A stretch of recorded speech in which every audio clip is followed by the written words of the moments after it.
evening and welcome to Warrior Field here at Westside High School for our WTV Live Game of the Week. And here the rivalry returns for the spring baseball season. The 7th-ranked undefeated Creighton Prep Jr. Jays going head-to-head against the 5th-ranked 6-1 Westside Warriors. Tyler Reidy and Ross Jernstrom here on the call. And Ross, as we've seen throughout the school year, these two schools produce epic matchups, and tonight should be no different. Yeah, it's one of the great rivalries in high school sports in the state of Nebraska.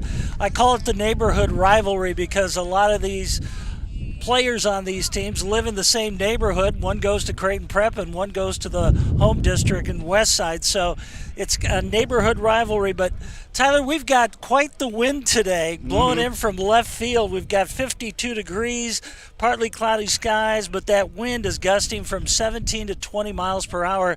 So you got to really hit the ball if you want to hit it to left field today. Yeah, absolutely going to be a huge factor. So let's take a look at how these two teams got here. Starting the regular season, Creighton Prep, perfect record of 5-0. Playing some lesser competition thus far with 4 Class A schools, or 3 Class A and 2 Class B schools with Elkhorn North and Waverly, but winning just about every game handily. And on the other side for Westside, completely different story. They've needed 2 walk-off victories to get to that 6-1 record, but regardless of how things have gone thus far, this game right here for either team is a huge benchmark on the schedule. Yeah, that's right. Creighton Prep's record is undefeated, but they have not defeated a team with a winning record this season.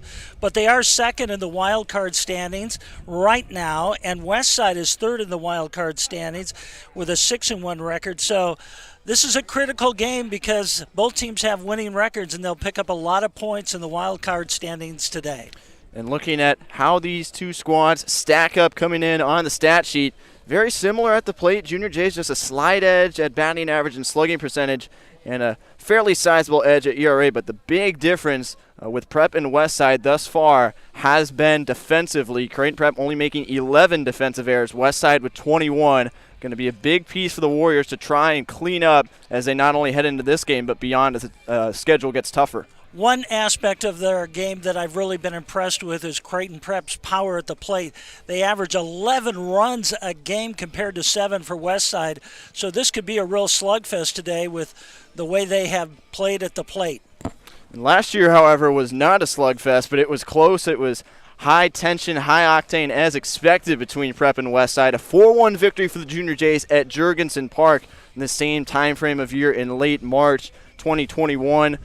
Max Sanders, a graduating senior, got the win for Prep with Thomas Lyden, who we may see coming out of the bullpen today. A senior got the save for the Junior Jays, and just like we were talking about with those defensive errors, that's what crushed Westside in that game last year. That 4th inning, 2 errors made by the Warriors, along with the Grant Hatcher double, made all the difference. Junior Jays only needed 2 hits in that game to pick up 4 runs. Yeah, both teams really struggled towards the end of the season there. Creighton Prep and Westside did not make the state tournament, and that is so unusual for these two teams that have the most appearances in the state tournament, not to see them down in Lincoln at Haymarket Park. But I think the way things are going this season, we'll probably see them at the state tournament. So looking at some of the players to watch here in this one, starting with the Junior Jays, their leadoff man, center fielder Sam Ryberg. He has been a rock on this squad for the last 2 seasons, a senior leader, and you're going to look for him just trying to get on base any way possible. Has a strong on-base percentage at .565. He'll take walks. He'll get hit by pitches.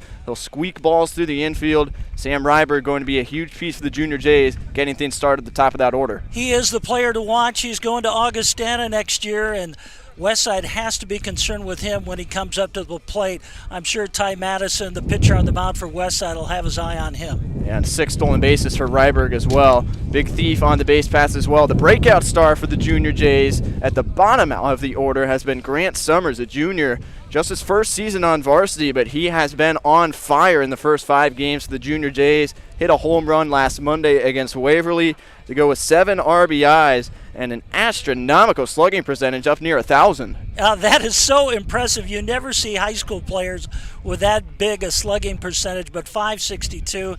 He's off to a great start in 2022. And then on the other side, Westside, their player to watch, the Mizzou commit Dalton Bargo.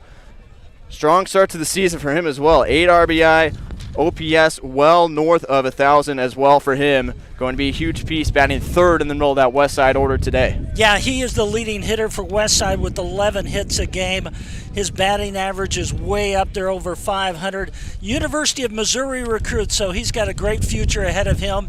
Watch for Dalton Bargo. He'll be batting third in the lineup today. And then Jackson Yeager, big-time standout for the Warriors to start this season. Already 3 home runs, including that walk-off you see there against Omaha Burke. And that was a huge one for Westside because Warriors had lost the first game of the season against Millard South, 3-1. And in that Burke game, they were down 6-0 at one point. Looked like they were down and out of the count, but Jackson Yeager leads them back with that 3-run home run. Westside has not lost a game since. He has been phenomenal for Westside this season. Yeah, Westside had lost their season opener to Millard South, but that ignited a 6-game win streak for the Warriors. And Jackson Yeager, we'll look at his stats. He has been red hot this season. If we can look at Jackson Yeager, what a start to the season he has had. 10 hits and 12 RBIs. And then the keys to the game to watch for the Westside Warriors trying to take down their arch rival Creighton Prep. Going to have to be consistent throughout the game, especially at the plate. Warriors have struggled the most when they haven't gotten things going early on in games. They'll need to score runs in the early innings. And then like we just talked about with the matchup last season, Westside has to be clean defensively, limit those big innings where balls bounce away from them. They make errant throws. They can keep the Junior Jays off the scoreboard by their own mistakes. They'll be in great shape, and then just take every open bag. In a game like this where it's as tight, as highly competitive as it'll be between Prep and Westside, going to have to take advantage of every possible opportunity offensively. Let's take a look at the keys to the game for Creighton Prep now. They will pounce on early fastballs early in this game, and that's what they need to do. Tyler, you've seen them this season. What else do they have to do? Yeah, just to talk about more with the fastballs, Junior Jays, even some of their best hitters like Summers, like Parker Mooney, another senior in the middle of the lineup, have struggled late in counts against off-speed pitches, a lot of early swings and misses, even when they're middle in the zone. So Junior Jays going to have to try and attack that fastball early. Ty Madison loves to throw it for Westside. And then play some small ball. Ross, you talked about the wind in the beginning. Not going to be easy to try and drive the ball into the gaps and out of the ballpark. Just got to put it in play and start running, see what happens, and force Westside to make those tough throws. Goes right in line with putting the ball in play and just trying to make things happen offensively in a tight game like this. So we will pause for the Star Spangled Banner and be right back after this for the starting lineups and the beginning of the game. First pitch coming up next. Good job.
Welcome back to Westside. About ready to go for our WTV Live Game of the Week. Westside Warriors going up against the Creighton Prep Jr. Jays. The Warriors today will start Ty Madison, the senior Des Moines area community college commit. And on the season, he is yet to give up an earned run. 2-1 record in 3 appearances, 10 2/3 innings pitched, 9 strikeouts to 5 walks, and just a 174 opponent's batting average. What are you looking for from him today, Ross? Well, he leads Class A in earned run average, has not allowed a run this season. When he was in the game of the season opener against Millard South, he lost 3-1, but he gave up probably 3 hits in that game, and they had a lot of errors, pop flies to the infield that went uncaught. So he got off to a tough start, but he's won his last 2 games. Sam Reiberg will lead things off for the Junior Jays. We are ready to go. Creighton Prep and Westside on the diamond. As Reiberg laying down a bunt, but it'll go foul down the third base line. You see Reiberg right away trying to use his speed. Tied for the Junior Jay lead in stolen bases with 6 this season.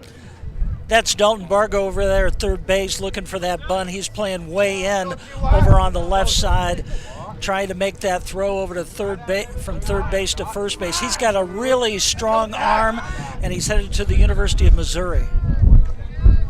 Reiberg has reached safely in every game this season. As the 0-1 sails upstairs. Count even at 1-1 for Ty Madison.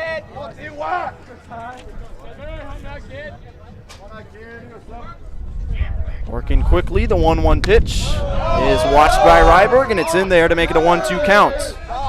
Always important to get ahead of the batter for the pitcher. That's the way Madison likes to throw. 1-2, fouled back into the screen. Reiberg stays alive to face one more. Creighton Prep has been susceptible as a team this season to 2-strike off-speed pitches. See what Madison goes to. His best pitch this season has been the cutter. Another 1-2. That one just a bit up and outside to Reiberg, and the count even at 2-2. Reiberg headed to Augustana University next season in Sioux Falls, South Dakota, along with teammate Parker Mooney, who's on deck. 2-2 pitch, just upstairs once again, and Reiberg has worked the count full. Reiberg's got 3 doubles on the season so far out of his 5 hits so far this season. 3-2, fouled back again. Sam Reiberg, this is what you like to see if you're a Junior J fan. Just going up there, not trying to do too much, but at the very least setting the tone on offense for Creighton Prep with a long AB. After being down at the count, now it's full count, 3-2. Here comes another one. And Reiberg works the walk. So from down 1-2 in the count to a long AB and a walk for Sam Reiberg. Junior Jays off to a strong start. That'll bring Parker Mooney to the plate. That was great discipline by Reiberg there at the plate, just waiting for those pitches to come. And he ended up getting the 4 balls, and now he's over there on first base with a big leadoff. The side will certainly look to keep him close over there. Parker Mooney steps in. The first pitch misses high from Madison. Mooney last year, an all-state honorable mention for Class A in the spring. Comes in with an average a little bit low by his standards at .235, but still plenty of baseball left to be played. As the 1-0 misses high yet again. And Mooney now ahead in the count at 2-0. For those Westside fans, Parker Mooney, of course, the son of the head coach, Pat Mooney. Pat Mooney in his 23rd season here in the dugout for Creighton Prep, the dean of coaches in the state. Impressive career, long tenure for Pat Mooney, as that one misses once again, and we'll have a quick mound meeting with Ty Madison as Mooney has jumped ahead 3 balls, no strikes in the count. Tyler, it really reminds me of how long I've been doing this broadcasting, because I can remember covering Pat Mooney when he was a baseball player at Creighton University before he joined the dugout over at Creighton Prep. Wow. So this has been a long journey for me with him. Yeah, that's a pretty cool memory right there. And Mooney's got one of his Junior Jays headed to Creighton next year, Robert O'Malley, who we won't see today, starting pitcher for Junior Jays. There's the 3-0 to Mooney. Misses once again. It's a 4-pitch walk, and this has not been the start Ty Madison was looking for. He's walked the first 2 Junior Jays. I remember Skip Burtman, who was the longtime head coach at LSU. When I covered him at the College World Series, he always said, "Why do you walk so many batters? It's just like giving up a hit. Try to get those players to hit the ball and let your defense do the work out there in the infield and the outfield. But a walk is just like a hit." So now Elliot Peterson, the catcher, steps in. Showing bunt, pulls it back, and Madison once again cannot find the strike zone. Peterson headed to Southeast Community College next season. He has been a force in the middle of that lineup for Creighton Prep. Went 4 for 4 with a double on opening day against Elkhorn North just a week and a half ago. Now, so far this season, Peterson ranks 14th in Class A in batting average with that 500 mark. One of the better batters in this state.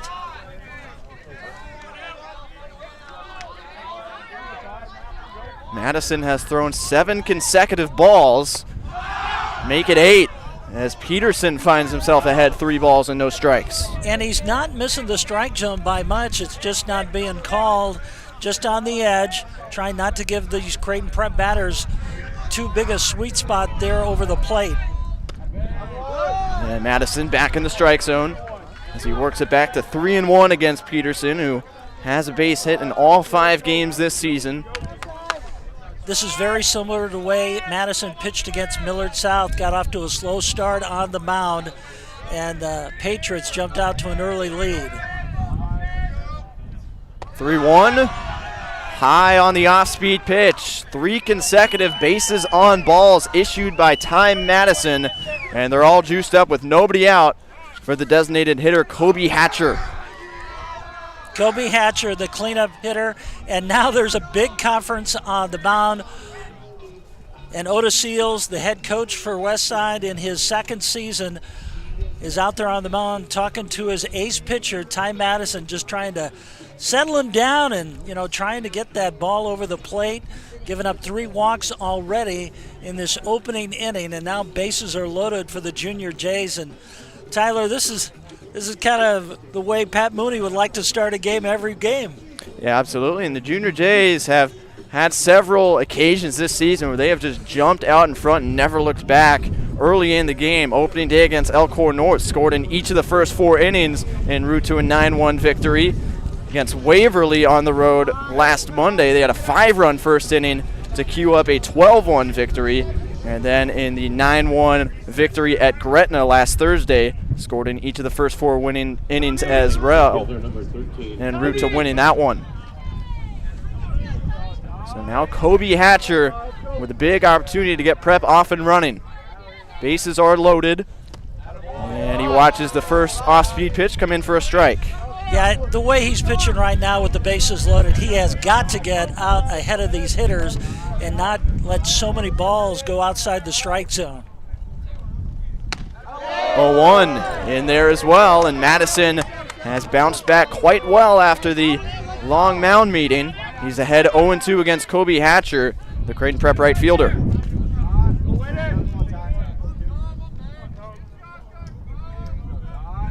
Now the 0-2 pitch, lifted into right field, carrying pretty well, but it is playable out there. Runner tagging and coming home, that's Ryberg. Mooney will go to third as well, and it's 1-0 Junior Jays as Anglin fires it into second base. Nice hit by Hatcher to get the Junior Jays on the scoreboard. That ball, you could kind of see it just drift to the right because that wind is coming in from left field. Might have pushed it infield just a little bit more, but he was way back there almost to the warning track on that hit. But it's a sac fly, and the Junior Jays are on the scoreboard 1-0. So now Grant Hatcher, the 5 hitter for the Junior Jays, steps in. Runner's going. That is throw late. Keegan Holmstrom is in as a courtesy runner over at first base, and he swipes second. So the Junior Jays now with 2 in scoring position, still only 1 out. The First pitch missed to Hatcher for ball 1. Grant Hatcher drove in a run with a double in the 4-1 win against Westside last season as he watches ball number 2.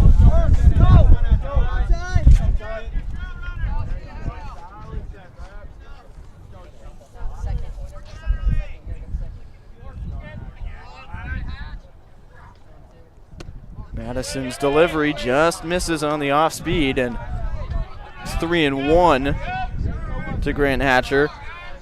That's 3 games with multiple runs batted in this season, and he's got a great opportunity to do that here if he can poke one through the infield. The 3-1 from Madison in there to fill up the count. 3 balls, 2 strikes.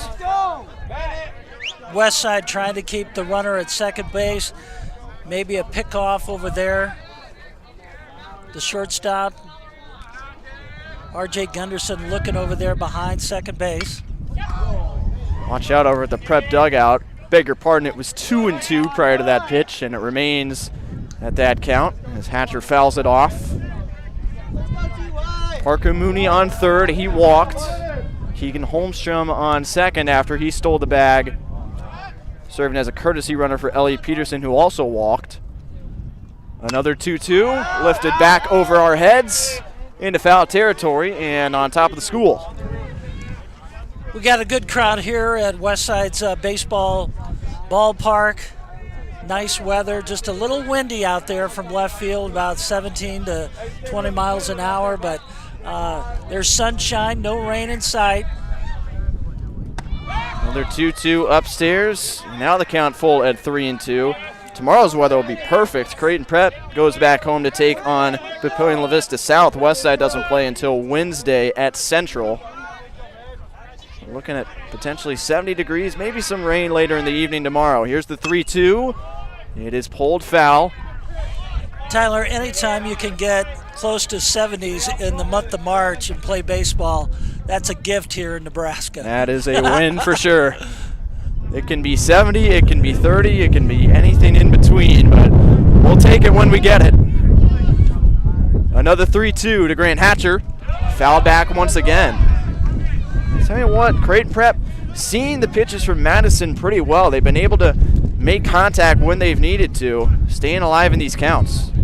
They've done a really good job at the plate. Just great discipline, getting all those walks and loading up the bases, and now they've got another golden opportunity. Upstairs, a 4th walk in the inning issued by Ty Madison, and the bases are loaded yet again with Jack Thiele come to the plate for Prep.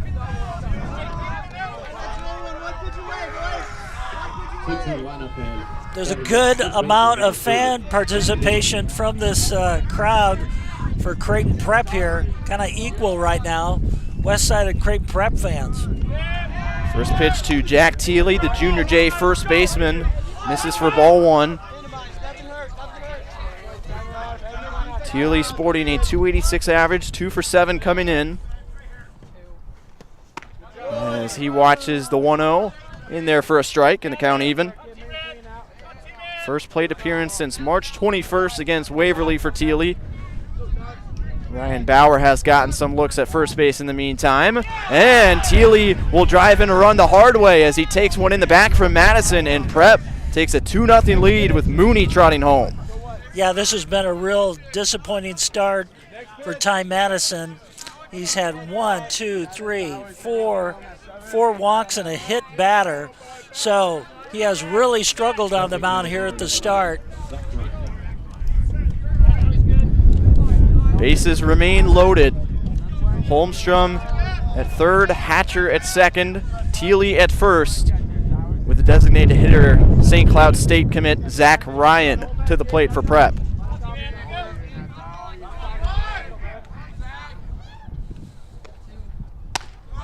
Watches the first delivery from Madison. Sail upstairs, ball 1, and Creighton Prep in no hurry to swing away at these first pitches from Madison. They know his command has been a little bit off to start this one, and they've been keen to see plenty of pitches from him. 1-0 upstairs yet again as he won off speed, and Ryan is ahead 2-0. Yeah, Madison's still trying to find that strike zone, getting behind the batter here, 2-0.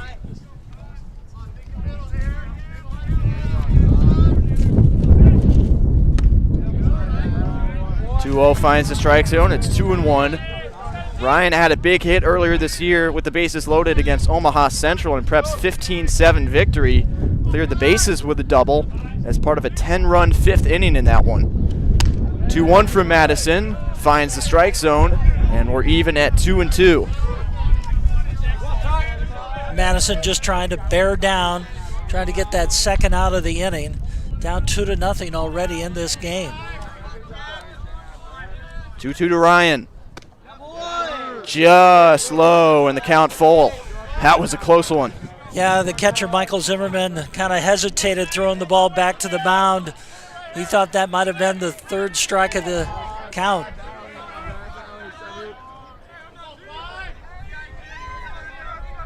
Three-two from Madison. Swung on and missed. A big out number 2 as Zach Ryan is K'd swinging. And now Jack Stessman to the plate. Bases still juiced up. Madison hoping that with the bases loaded, trying to get that third out, trying to get out of this inning. Stessman foul tip into the glove for strike 1.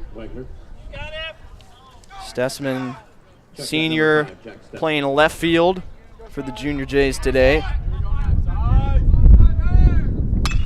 Grounds that one. Second base, nice sliding stop over there, and the throw in time to get him. Beautiful 4-3 put out started by Matt Leonard, and the inning is over. Creighton Prep out to a 2-0 lead. Westside coming to the bat next on WTV Live.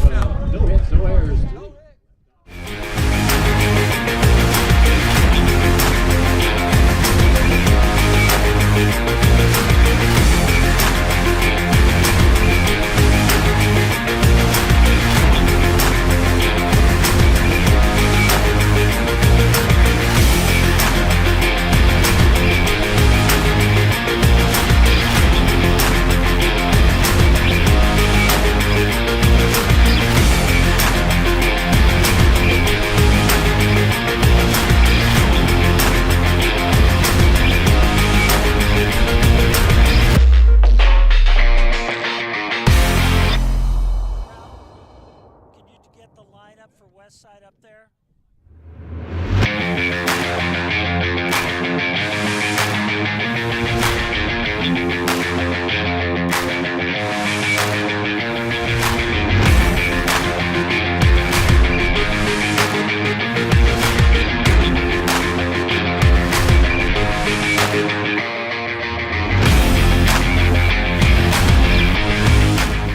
Welcome back to Westside. Creighton Prep leading the Warriors 2-0 here on WTV Live as we'll take a look at the Westside starting lineup here in this one. Nick Anglin, the right fielder, will lead things off. Tommy Connolly bats second and center. Dalton Bargo, the third baseman. Mizzou commit at third. Jackson Yeager off to that great start at first base. He's batting cleanup. R.J. Gunderson at shortstop. Jack Wimmer in left field. Matt Leonard, the second baseman. Michael Zimmerman, the backstop, batting eighth. And Jack Scholey, the designated hitter, round things out against Grant Wagner for the Junior Jays, making his second appearance of the season. Started against Omaha Central last Saturday when 2 1/3 innings pitched, did not give up a run earned as he misses high for ball one to Nick Anglin to get things started. I think the Westside batters are going to be patient just like Creighton Prep after what they saw early. Swing and a miss from Anglin, the count at 1-1. Grant Wagner committed to the University of Nebraska Omaha just under 3 weeks ago, back on March 8th. It's the count now at 2-1 as he misses down and away to Anglin.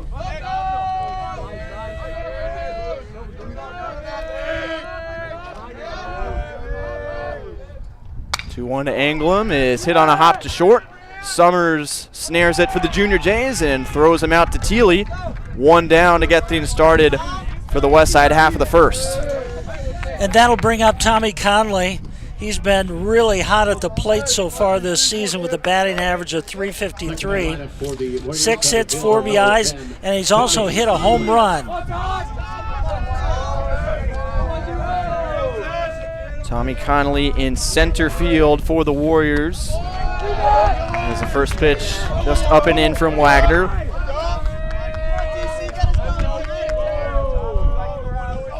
Connolly, also an all-state linebacker for Westside this past fall. As Wagner gets the count even at 1-1. Connolly, one of the fastest outfielders for the West Side, but he also hits a lot of line drives, got a lot of power at the plate. He's falling behind to Wagner. Count now at 1-2. Grant Wagner trying to find that rhythm early.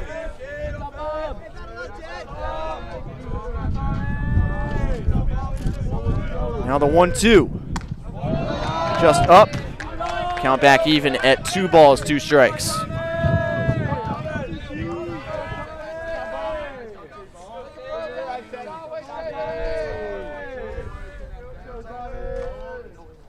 Two, high once again. And Connolly, who is yet to take a walk this season, working a good count here as it's now full at 3-2.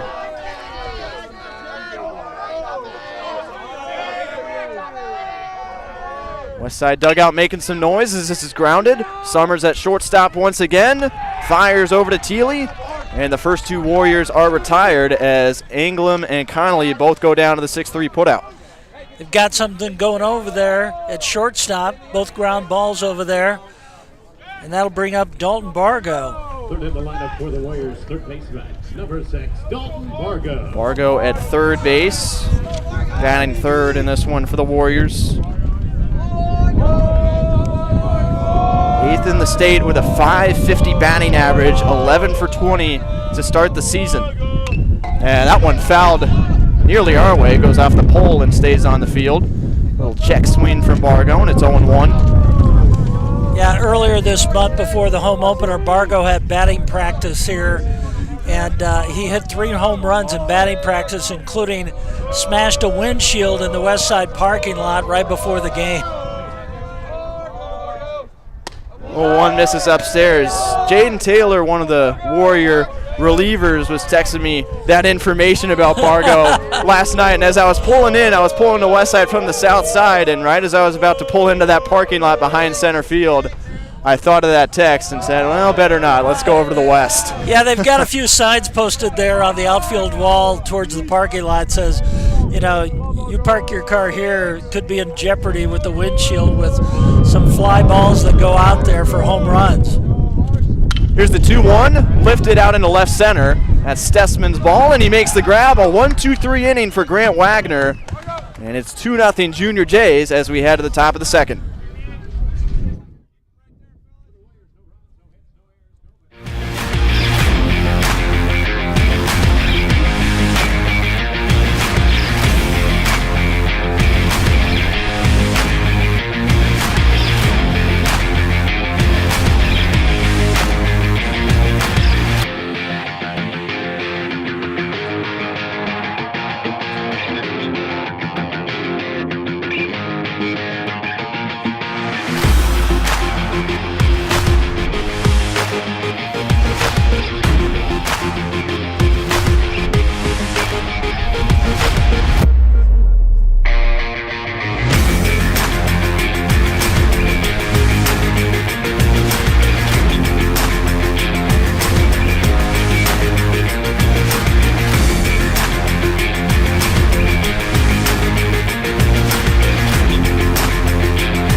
Welcome back. Top of the second inning as Ty Madison goes back to work, trailing 2-0 to the Junior Jays. As he fires the first pitch strike to the Creighton Prep shortstop, Grant Summers, who recorded 2 putouts in the bottom of the first inning defensively. Muscles that one down the right field line and nearly trouble, but it does slice foul. Yeah, the wind might have just pushed that one foul. It was heading, I thought it was going to be fair down there, and Westside's right fielder didn't have a chance to even chase it down, but the wind might have just pushed that one foul just a bit. Quickly 0-2 against Grant Summers. was broken out in a big way for the Junior Jays in 2022 as he pops that one foul. Summers leads the team with a .562 batting average, has a hit in all 5 games this season. Yeah, he's off to a great start, 5th in the state in batting average. And fouls one off yet again. Junior Jays have been extremely difficult to put away on 2 strike counts. Madison just 1 strikeout. That came against Zach Ryan. So unusual to see a batter with that kind of batting average batting in the number 9 spot in the lineup. Slow roller. Madison will have to show off his defense. Fires a bit high, but it's fielded cleanly over there at first base by Jackson Yeager. And the first out recorded cleanly by the Warriors. Well, we've gone all the way through the starting lineup for Creighton Prep. Now they're at the top of the batting order. Sam Reiber coming up to the plate, and you might remember what happened in the first inning. First 3 batters, they all walked. Center fielder number 7, Sam Reiberg. Reiberg was the man who scored the first Creighton Prep run on the sac fly by Kobe Hatcher as he watches a well-placed first pitch strike from Ty Madison. Junior Jays brought 8 to the plate in total, scoring 2 runs on no hits. As this is grounded sharply to short, playable for Gunderson, and he fires in time to get Reiberg, and a quick 2 outs for Ty Madison. Madison has really settled down since that first inning when he had 5 walks and also hit a batter. So he's off to a good start here in the top of the second inning. He's retired the first 2 batters. So that'll be Parker Mooney, who also walked and scored a run in that first. Takes low for ball 1.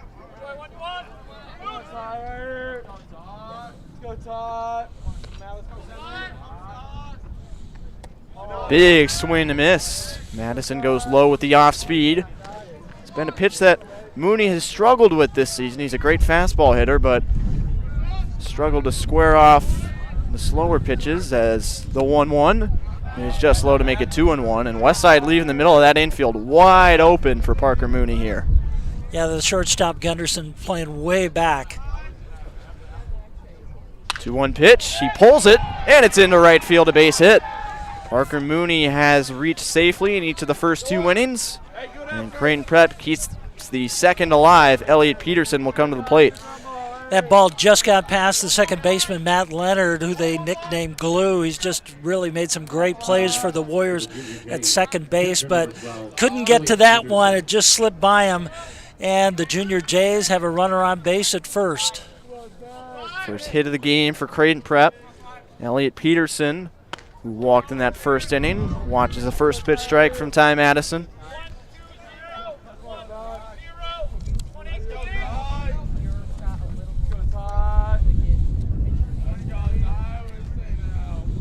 Peterson with that first inning walk has now reached base safely in 6 consecutive games to start 2022 as he ducks his head down. Madison misses high. And the count 1-1. Yeah, Mooney's taking a big lead over there at first base. Madison's got his eye on him. About 5 steps off of first base. Mooney, a base stealing threat as well for the Junior Jays. 4 steals on the season, had 3 last Thursday against Gretna. As a check swing, and it's a strike for Ty Madison. Peterson has fallen behind 1-2.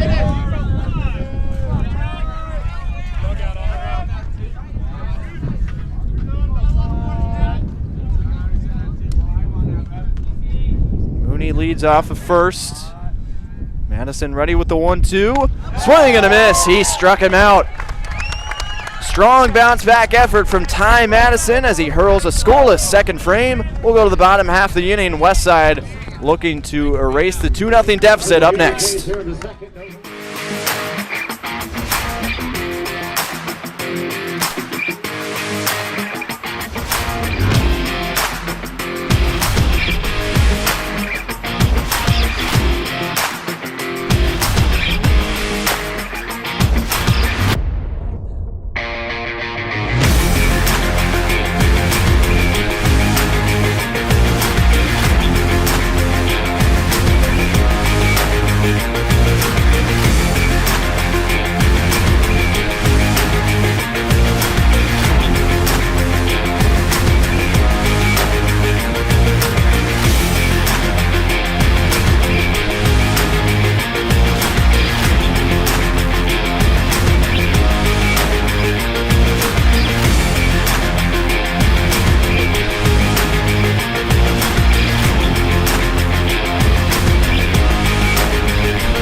Ready to go for the bottom of the second inning here at Warrior Field at Westside. Creighton Prep 2, Omaha Westside nothing here as Jackson Yeager, the McCook Community College commit, senior first baseman for the Warriors, steps in.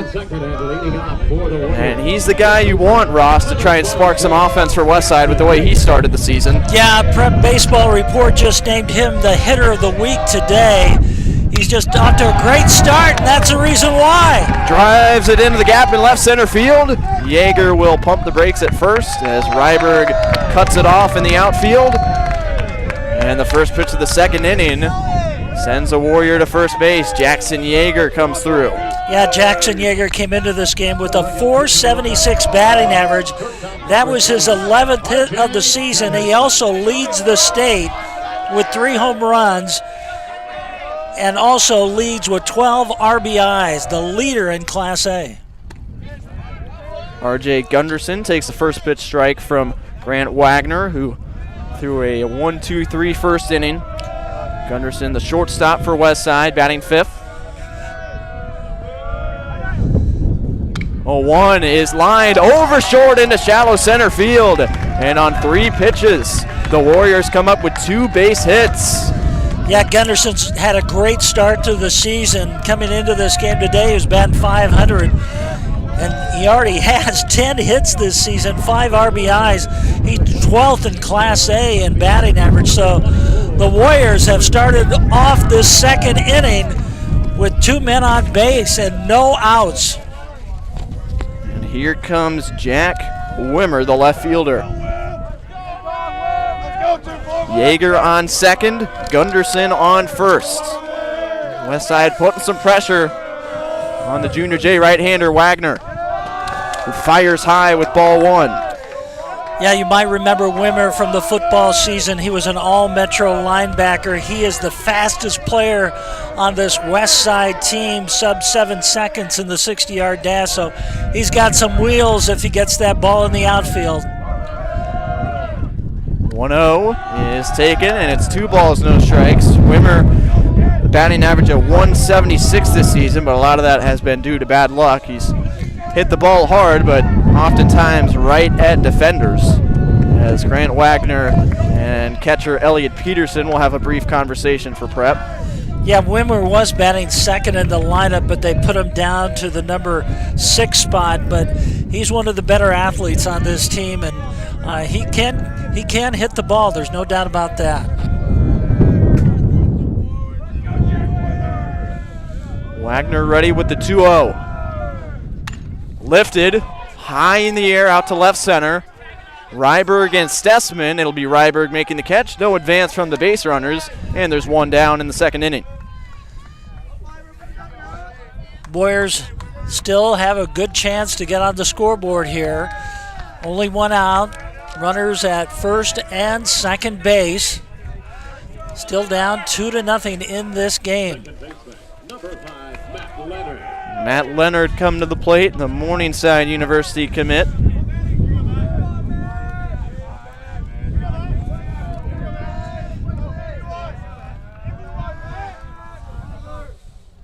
Swing and a miss on the first pitch from Wagner. Leonard comes into this game with a .304 batting average. He already has 7 hits. He's also knocked in 5 runs, so he's got some power at the plate too. And he had a big 2-run double against Gretna on Saturday. Count even at 1-1. If he can put something down the line or in the gaps here, could easily tie the game with the speed the Warriors have on the base paths. He's a real leader on the team. Great chemistry inside the Warrior ball club. 1-1 is upstairs. And the count now to 2-1. Wagner taking some deep breaths, trying to relieve any pressure here with Westside threatening to at least get 1 run back here in the second. 2-1 pitch is in there at the bottom of the zone. Didn't look like Leonard was too pleased with it.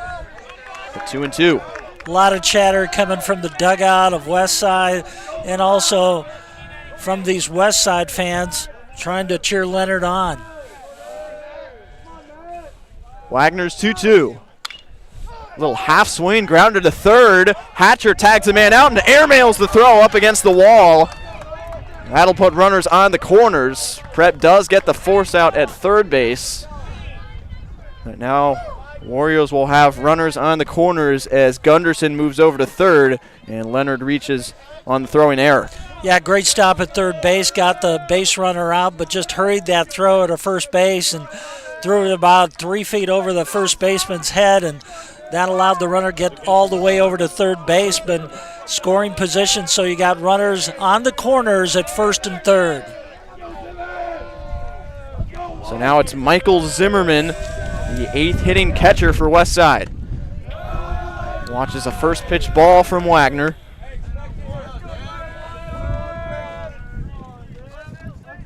Zimmerman batting exactly .300 on the season. Went 3 for 4 against Gretna on Saturday as he pulls this one foul down the left side.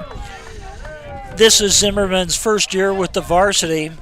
He plays with the Nebraska Prospects in the summer and in the fall. The pitchers really like him. He's got great communication behind the plate, and that's why the pitchers like him so much. He keeps them out of trouble defensively as well. He's caught 3 base runners trying to steal this year.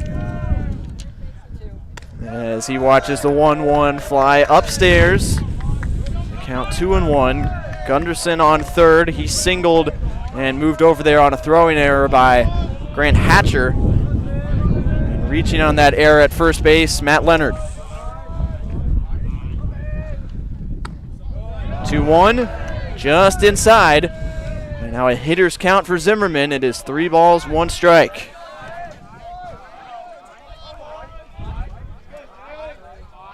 Middle infielders playing deep for the Junior Jays. Nearly out on the outfield grass. 3-1 is in there. And the count is full. Big time pitch coming up from Grant Wagner. He worked a 1-2-3 bottom of the first inning. He's gotten into some trouble in the second, with a chance to get out of it unscathed here. 3-2 pitch. Runner goes, and it's outside. A walk for Zimmerman, and they're going to be loaded up for Sholey. This is the number 9 batter in the Westside lineup. They've gone all the way through here now in the bottom of the second inning. And what a great opportunity for the Warriors with Sholey at the plate, and the bases are loaded, 2 outs. And Prep, just like Westside had with Ty Madison in that long first inning, they'll have a long mound meeting with the pitching coach. As Sholey prepares to step in, and Ross, this is definitely the kind of guy you want at the plate. I was told by Jaden Taylor, just watching Sholey bat earlier this year in those games against Burke. He just knows how to find those holes in the defense with little dinky-doinky base hits in the shallow parts of the outfield. He can certainly get this game tied in an unconventional way. Yeah, he had the game-winning hit on Saturday, so he knows what it's like to get that game-winning hit, and this is a great opportunity for Westside to break this game open. Still down 2-0, have yet to get on the scoreboard, but you couldn't have a better situation right now with the bases loaded and the pitcher struggling up there on the mound, and now the umpire comes out to break it up, and this is a big opportunity for the Warriors right here and for Creighton Prep.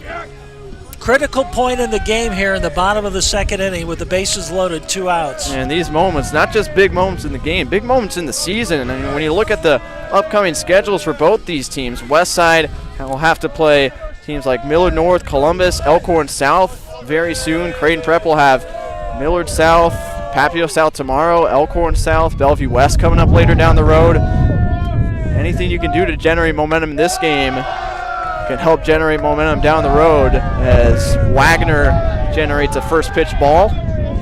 One thing you don't want to do, you don't want to get behind the batter and try to walk a run in here. You want to get way ahead of him. 1-0 is in there as he goes off speed. Count even at 1-1. Gunderson at third. Leonard at second. Zimmerman at first for the Warriors. Jack Sholey pokes that one foul. Creighton Creighton Prep setting up their defense. Everybody's back in their regular positions. Nobody's playing close to any base. They're playing them straight up, hoping to get that third out of the inning and get out of this jam right here with the bases loaded. Outfield is shifted a little bit to the opposite field as the right fielder Kobe Hatcher is far from the line as the 1-2 pitch misses high, and we're at 2-2. Yeah, there must have been some scouting report, because when you face a left-handed batter like that, you think about something down the line, but they've got the right fielder shifted all the way over into right center. 2-2 to Sholey is lifted over our heads, and on top of Westside High School once again, it remains a 2-2 count. Sholey, in addition to putting the ball in play, has excellent plate vision as well. 2-2. Swing and a miss. Sholey frustrated as he leaves them loaded with a swinging strikeout, and will go to the top of the third. Grant Wagner works out of trouble. 2-0 Creighton Prep.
Ready to go for the top of the third inning. Kobe Hatcher stepping in for the Junior Jays against Ty Madison. Prep carrying a 2-0 lead over the Warriors in our WTV live game of the week. Strike one from Madison. Hatcher sacrifice fly to right field. His last time at bat drove in the first run of the game for the Junior Jays. And he lifts this one out into left center field. Wimmer going over, but he's called off out in center field by Tommy Connolly, and the first out for the Warriors. Grant Hatcher will be coming up to the plate. In the first inning, he got walked. Hatcher, the Junior J third baseman, takes a first pitch strike. Hatcher nearly turned an excellent double play on a 6-3. He was able to tag the runner out in the second inning as he takes low, but airmailed the throw to first, and that allowed the Warriors to put runners on the corners and eventually load the bases, but could not do anything with it. And Ross, you were talking about in between innings, getting the first two guys on with nobody out, but not doing anything with it is big difference in this game for Westside. And Creighton Prep gets another walk right there. I think the ball just nicked him. Yeah, might have gotten him in the foot. Well, the HBP puts it is an HBP indeed for Grant Hatcher. And that hit the second time in this game that Madison has hit the batter. And the first guy who was hit by a pitch coming to the plate now, Jack Thiele, wore one back in the first inning. That drove in Creighton Prep's second run of the ball game, as he takes a first pitch strike.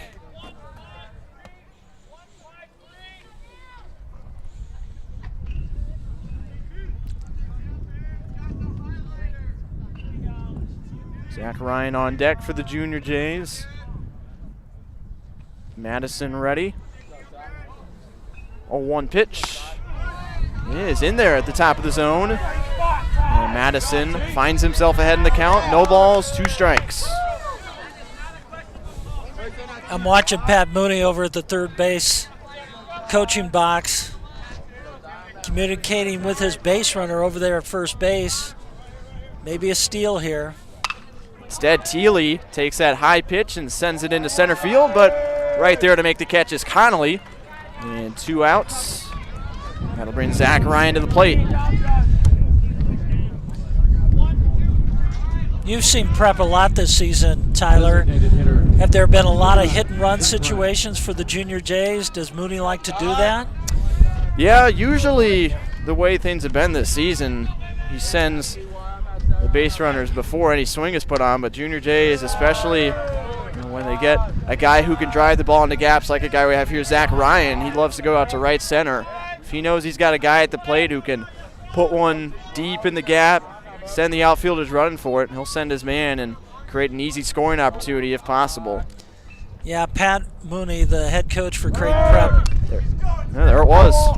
He loves to play this game, strategize against his opponents, and look to try to get those runners in scoring position and, get that extra base if he can off a hit and run. But that's why he's had so much success at Creighton Prep and why the Junior Jays have won more state championships than any other team in Nebraska in baseball.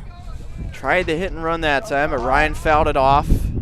Now he faces an 0-2 count and takes just upstairs on the off speed. It's 1-2.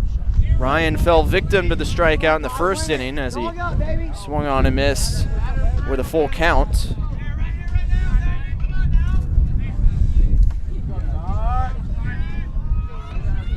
Now 1-2 from Ty Madison.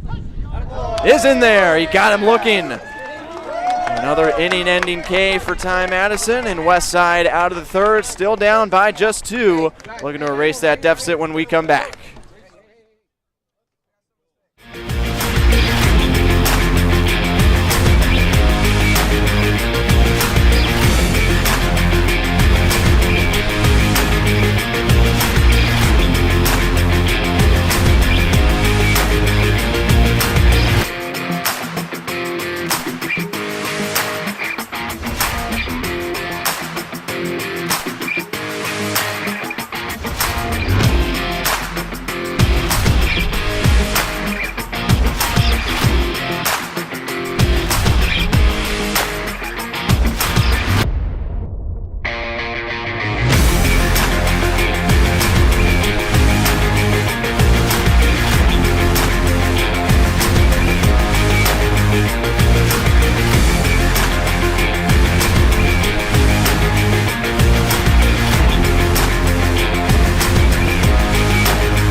Here at Westside for the bottom of the third inning with the right fielder Nick Ingram leading things off for the Warriors, trailing Creighton Prep by a score of 2-0.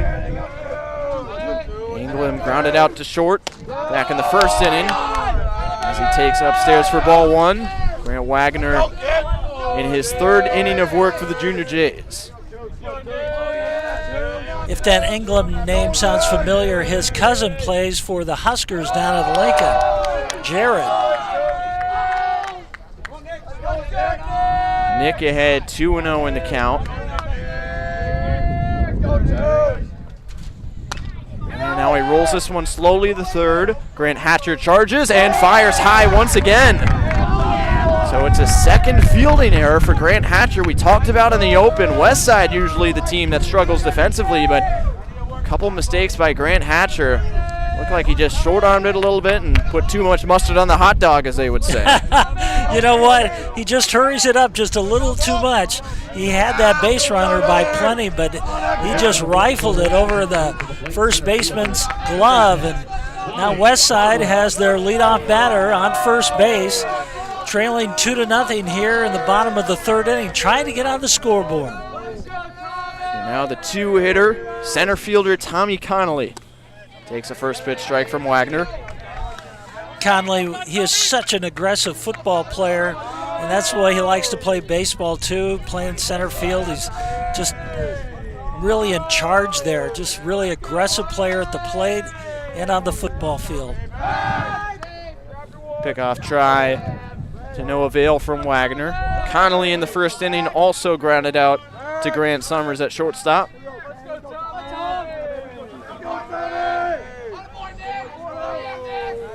Wagner ready with the 0-1.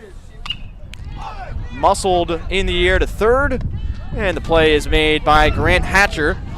1 down in the bottom of the third inning.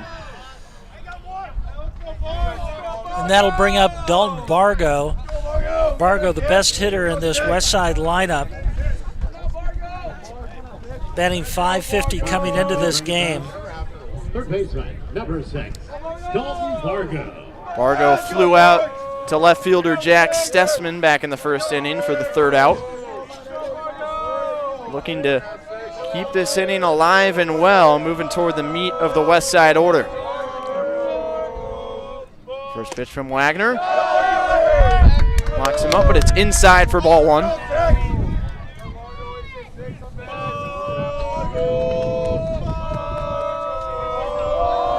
West Side dugout making all kinds of noise right in front of us as the runner takes off, and the pitch skips away from Peterson and easily into second base with no contest, Nick Anglem. Good patience at the plate by Bargo, waiting for his pitch. Now he's got a player in scoring position. That's what he was looking for, that stolen base right there.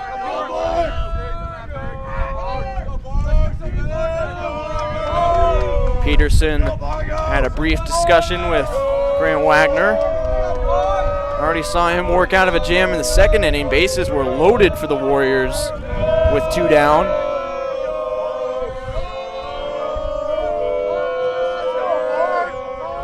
Now the 2-0 with a man in scoring position and just 1 out.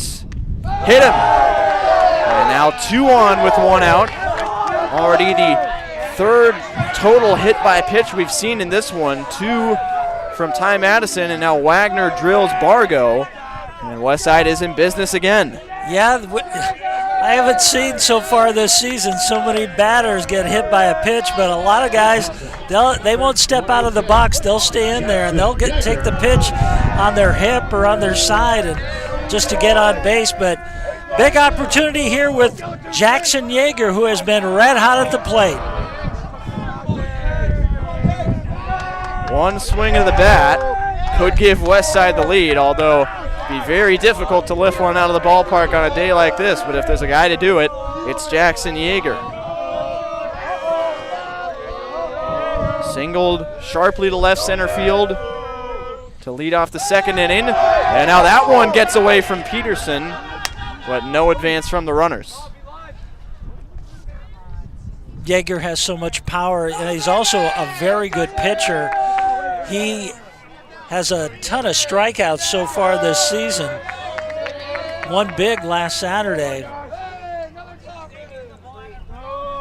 Peterson will have another conversation with Wagner. Talked about how great of a game caller and defensive catcher Zimmerman is on the other side for Westside, but Elliot Peterson doing everything he can as well to guide Wagner through this one. Yeager has so much power at the plate. 3 home runs this season and also 3 doubles. He can put that ball all the way to the fence. Again, the Junior J outfield shading well to the left. Expecting him to pull if he drives one deep. Wagner pump fakes on the pickoff move. Anglem is at second. He reached on an error by Hatcher at third. Dalton Bargo is at first. He was hit by a pitch. Now the delivery to Yeager, lifted high in the air down the left field line. Stessman sprinting for it, and he can't make the catch. He had it measured up in foul territory as that one carried all the way out to the corner, but it remains 1-1. Yeah, he hit that ball straight into the wind. It's gusted about 15 to 20 miles an hour, but that one was into the wind and just steered foul, just off the left field foul pole, just short of the fence. Creighton Prep not able to make the out, but Yeager showing his power at the plate.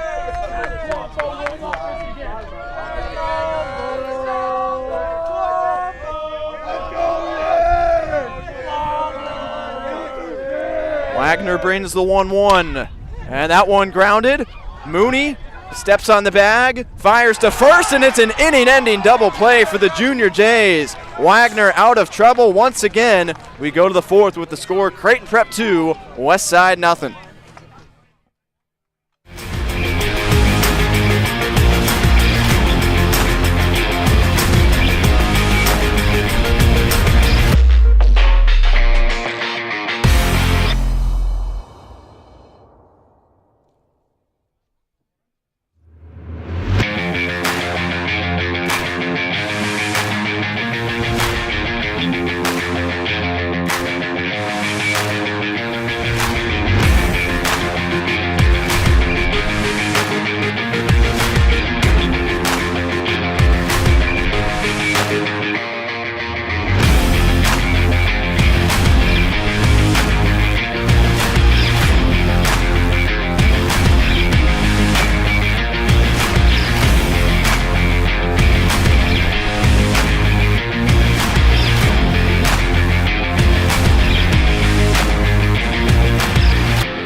Back here at Westside High School for the fourth inning.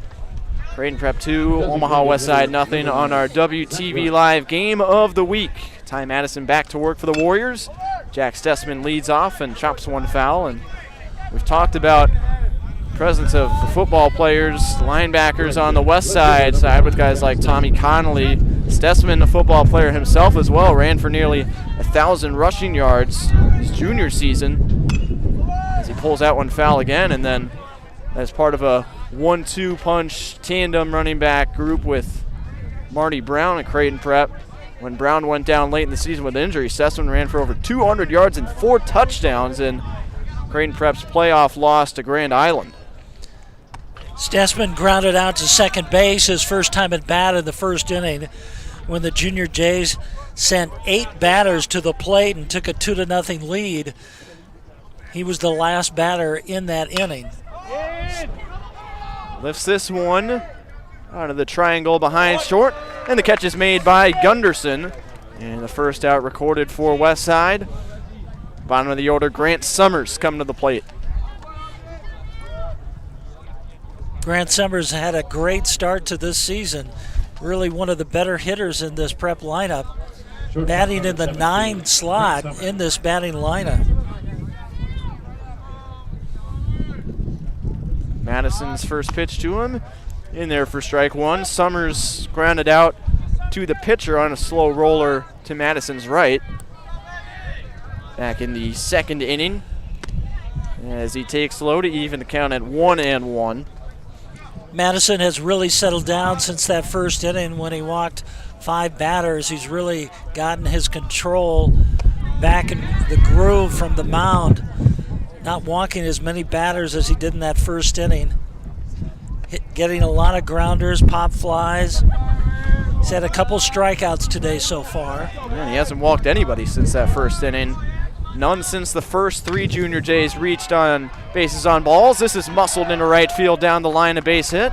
And Grant Summers continues his strong start at the plate. He's on base with 1 down in the fourth. And now we'll go up to the top of the batting order, and Sam Ryberg will lead it off from the top there. Ryberg 0 for 1 on the day. Walked and came around to score in the first, grounded out to short in the second inning. Summers, a steal threat at first base, has 6 stolen bases on the year, and there he goes. Ryberg lifts that one in the air, right center field, and a great running, sliding catch is made out there by Nick Anglem for the second out. Anglem showing some speed from right field, coming way over in the gap and making a diving catch for the out. That was a huge catch because I think they might have caught the runner all the way had he missed that from first base and rounded all the way around the bases. But a big play in the outfield for Westside. And now Parker Mooney with 2 down and Summers still at first base.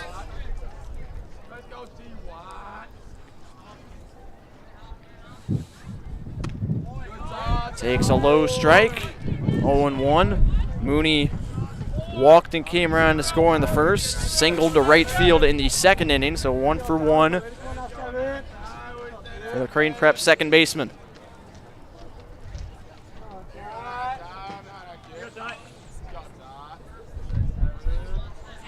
Now the 0-1. Summers goes again. It's a bunt, and it's a good one from Mooney. Let's see if he can leg it out. The throw is wide. Summers is going to come all the way around from third. He is in there. 3-0 Junior Jays. Creighton Prep wreaking havoc on the base paths. The throwing error at third base from Bargo, and Summers never stopped running. I'll tell you what, we've seen some wild throws from the third base position. Couple errors from the Creighton Prep's third baseman, and now Bargo makes a wild throw over to first base, and it's been costly for both teams today. The catcher, number 12, Elliot Peterson. So now Elliot Peterson will step in. Junior Jays catcher. Mooney on first and 2 down. Mooney's going. Pitch is taken, and the throw is wide into center field, but there to back it up is Connolly. No more advance from Mooney, but he does steal the bag. 5th stolen base of the year for Parker Mooney. Actually, he's going back to first. What's going on here? Looked like a miscommunication. They'll tag him out. What in the world? I think Mooney thought the umpires had called something at the plate. He was going back to first, and the inning's over. And Mooney is talking with the umpire saying, what happened there? All right, then. So we'll go to the bottom of the 4th. Wacky end to the top of the frame. 3-0 Junior Jays here at Warrior Field.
Bottom of the 4th inning, set to go here at Westside High School. Creighton Prep added on a run in the top of the frame. It's 3-0 Junior Jays as Grant Summers singled and then came all the way around to score on a throwing error at third base by Dalton Bargo.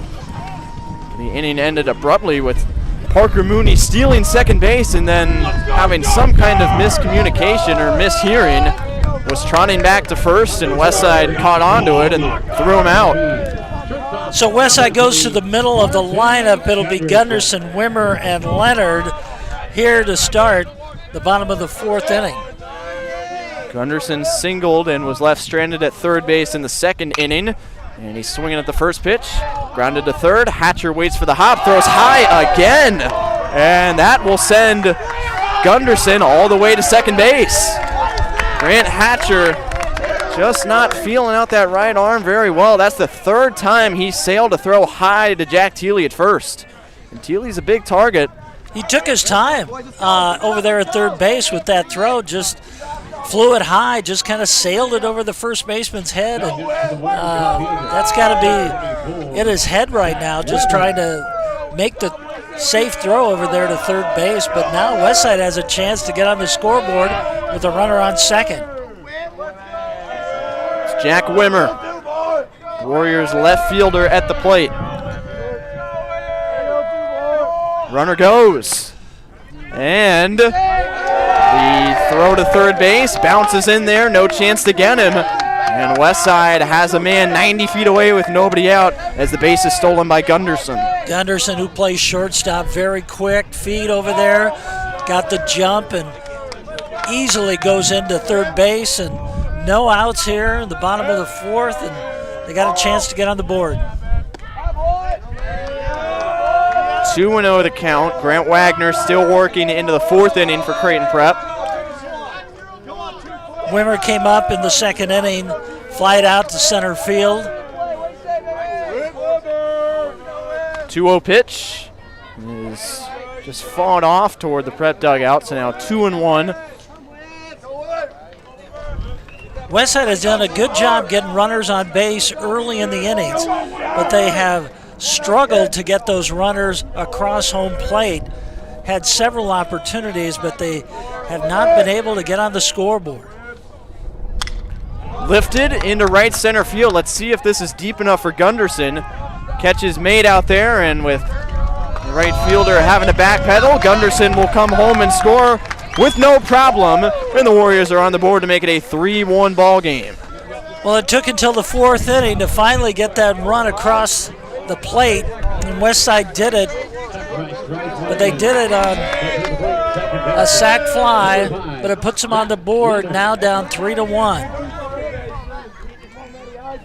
Does look like Prep has made a change out in right field. It's no longer Kobe Hatcher out there. We'll have to wait and see if we can point out a number. The first pitch is a ball to Matt Leonard.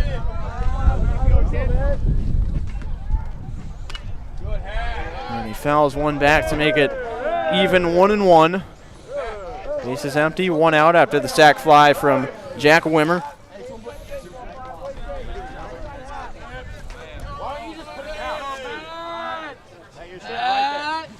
My apologies, I believe that still is Kobe Hatcher out there in right field. Just noticed the pink shoes. As this is lined to Summers, who barely has to move as he makes the catch at short. And 2 down for Westside here in the bottom of the fourth.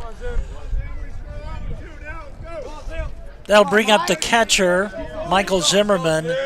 He walked his first time at bat in the second inning. Really battled at the plate first time he was up there.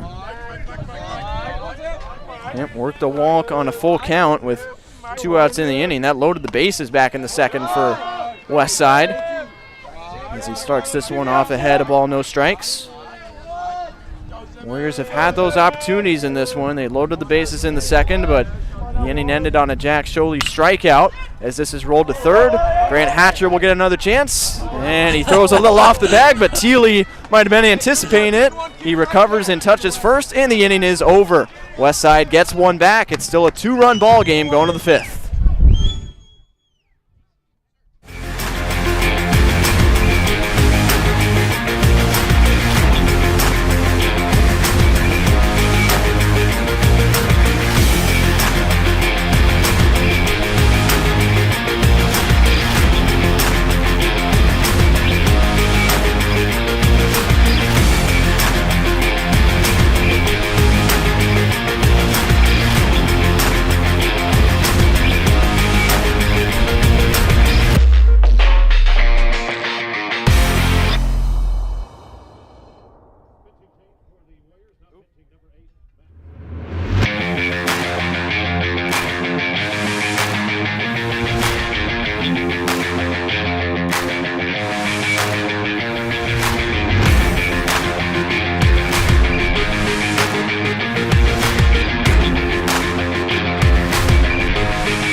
pitching change for the Warriors as we go to the top of the fifth. Max Coughlin, the junior transfer from Omaha Central, on the mound now for Westside, making his 4th appearance of the season. Has thrown 7 1/3 innings pitched thus far with a 1.91 ERA, 7 strikeouts, 5 walks, and an opponent's batting average of .250. He'll get the middle of the Creighton Prep order. Elliot Peterson, the 3-hitter, leads things off and takes the ball inside. Max is well known to the WTV staff. He does play-by-play for football and basketball. He's behind 2 balls, no strikes in the count to Peterson, who is 0 for 1, walked in the first inning and struck out swinging to conclude the second. And he gets drilled on the backside, and Peterson, with the 3rd Junior J hit by pitch of the ball game, leads things off by getting on board. And now Zimmerman will go out there to talk to his pitcher, just to kind of communicate where that ball is being pitched and get some help from his teammates. But that's kind of a tough start to let your leadoff batter get on base there. So Hatcher will be joining Peterson will be joining Thiele and Grant Hatcher in the ice baths tomorrow. All have been hit batsmen in this one for the Junior Jays. Here's Kobe Hatcher, the right fielder. Takes low ball 1. He has hit a sac fly to right field in the first inning and then flied out to left field in the 3rd.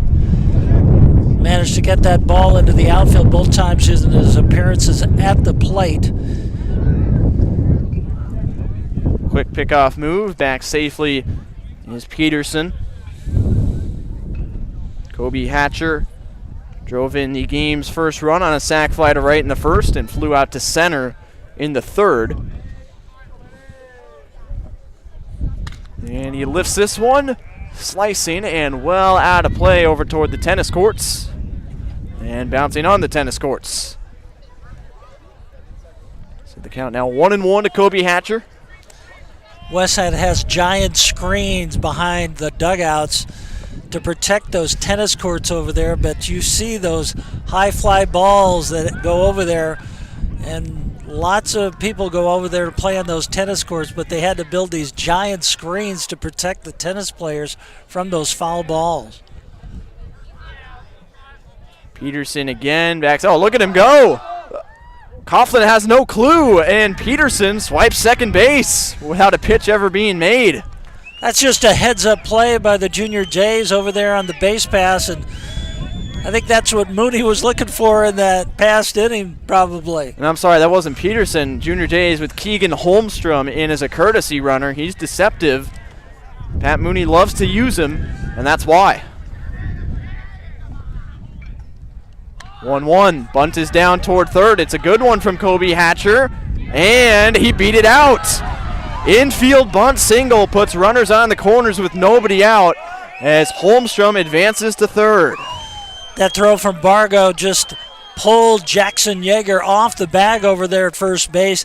Yeager, a big guy, about 6'4", just kind of stretched his leg out, but it took him off the bag, and that allowed the Junior Jays to get a runner on first base. But now they've got the runners on the corners and no outs, and big conference on the mound for the Warriors with Max Coughlin trying to settle him down, and Coach Seals is out there trying to settle his team down and trying not to let this game get away from him here in the top of the 5th inning, down 3-1. Grant Hatcher comes to the stage for Creighton Prep.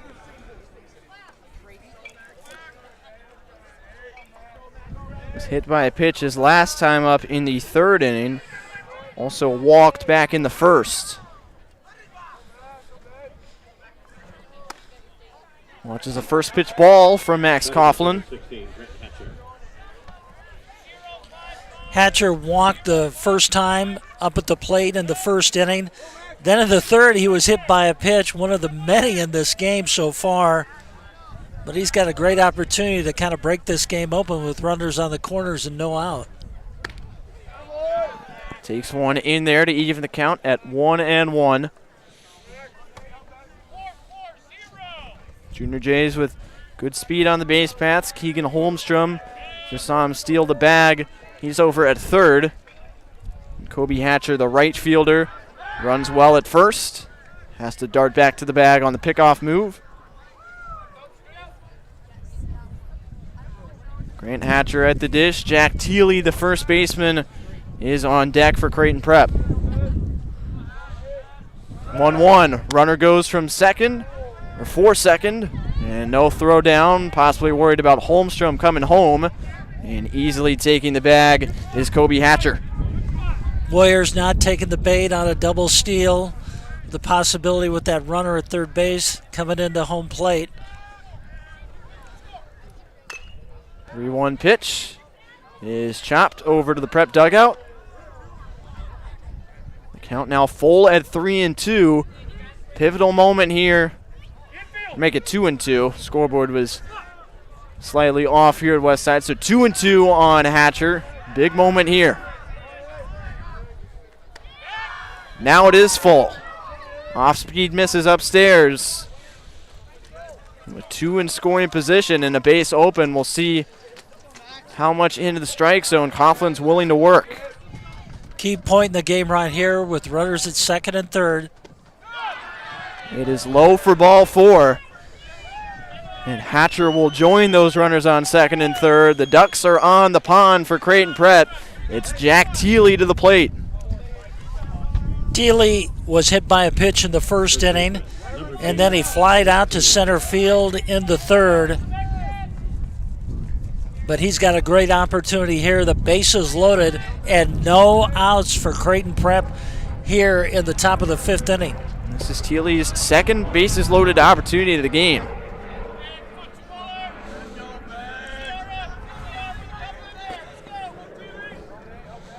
Takes low ball 1. Thiele drove in a run with the bases loaded by getting hit with a pitch in the first. Now the 1-0 is up, and he's ahead in the count 2-0. See how much of a green light Coach Mooney and the Junior J coaching staff willing to give him.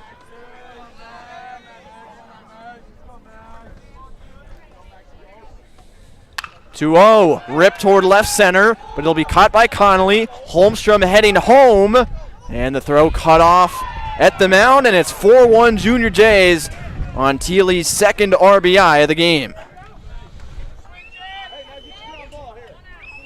Only 1 out in this inning, and Creighton Prep still has runners on first and second base. Already added a run, now 4-1. Westside lucky that did not go through the gap right there. Thiele has made solid contact today, also lined out in the third inning to center field. It'll be Zach Ryan now, looking to bunt. Gets it down the first base line. They'll tag him out.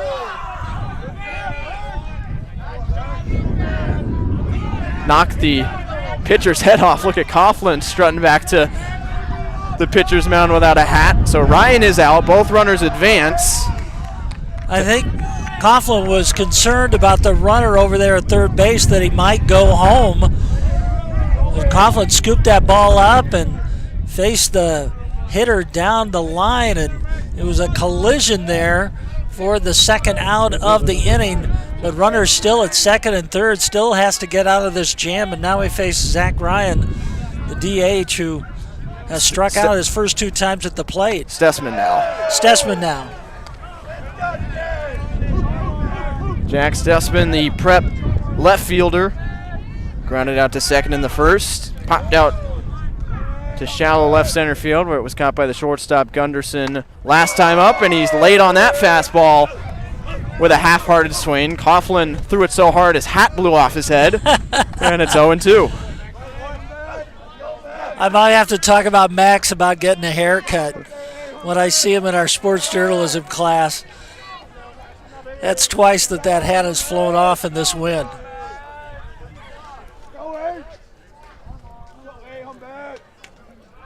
Oh, 2 pitch. The hat stays on, but he dribbles that one in there low, and it's 1-2 on Stessman.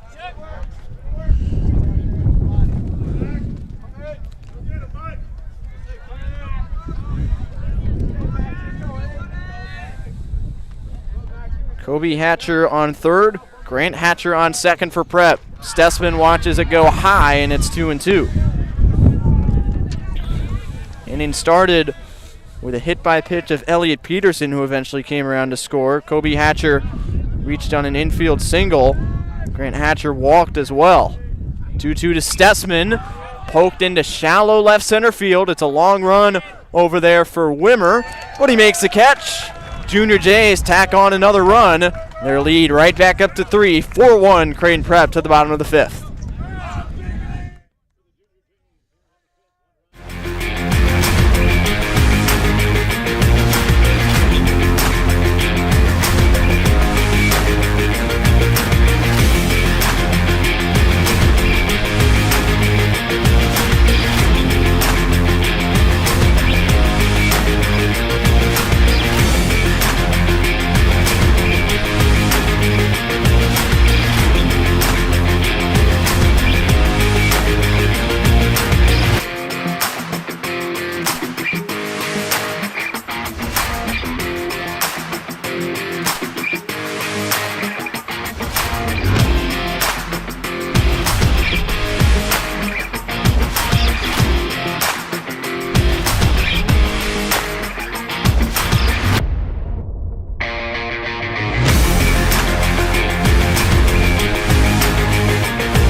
Bottom of the 5th inning here at Westside. Jack Sholey, the DH, leads things off for the Warriors. Down by 3 as he grounds this one to first. Thiele reaches out and takes it to the bag for out number 1. Grant Wagner still working for Creighton Prep into his 5th inning. That was pitch number 59. Yeah, and it doesn't hurt when their first pitch of the inning is hit down the line for an out, so works those batters pretty quick, but now we're up at the top of the order, and now Nick Ingram at the plate for the Warriors. Wagner fires high and inside for ball 1. Ingram has grounded out to the shortstop and then reached first base on an error after a wild throw over to first base.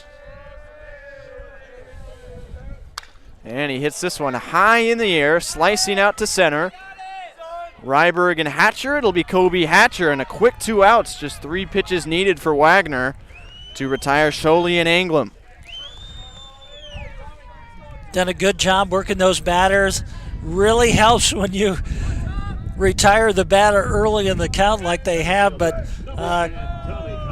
Tommy Conley now comes up to the plate, grounded out to the shortstop and flied out to the third baseman. First pitch to Conley, grounded to short. Summers with a rare defensive botch. He has been near perfect at shortstop this season, but that one just slips under his glove.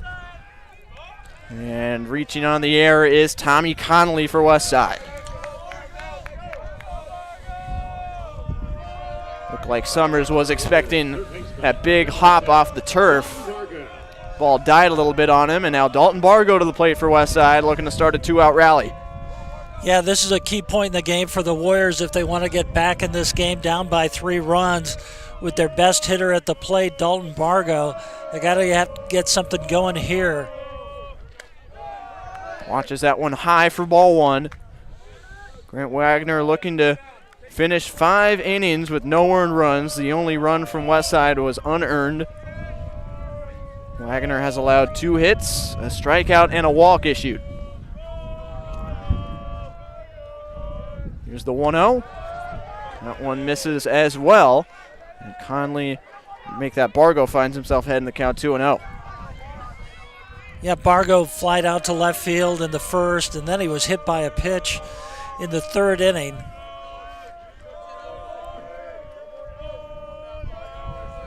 The big Jackson Yeager waits on deck. This is roped into left field, a base hit. Bargo slaps a single through the open side, and now Jackson Yeager has another opportunity to put a dent in that scoreboard. Yeah, Yeager came up earlier in the game, bases loaded, and grounded out to the second baseman, and really big opportunity, but he did get a single there in the second inning, so he has gotten on base in this game. One of the better hitters in the state in Class A.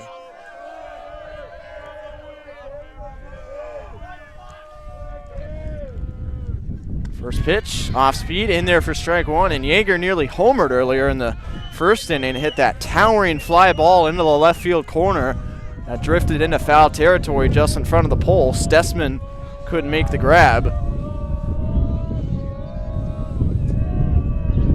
Now the 0-1 from Wagner. Bounces in there and away from Peterson. Both runners will advance. Now two in scoring position for Westside. Yeah, Yeager just wants to make contact with the ball. He just a hit to the outfield, a single could bring in 2 runs and make this a 1-run game, down 4-1. So now it's Connolly on third, Bargo on second. 1-1 to Yeager. Off speed again. And again, Yeager doesn't take a chance on it. Wagner ahead 1-2. Yeah, Yeager took a step into it but decided not to swing, waiting for his pitch.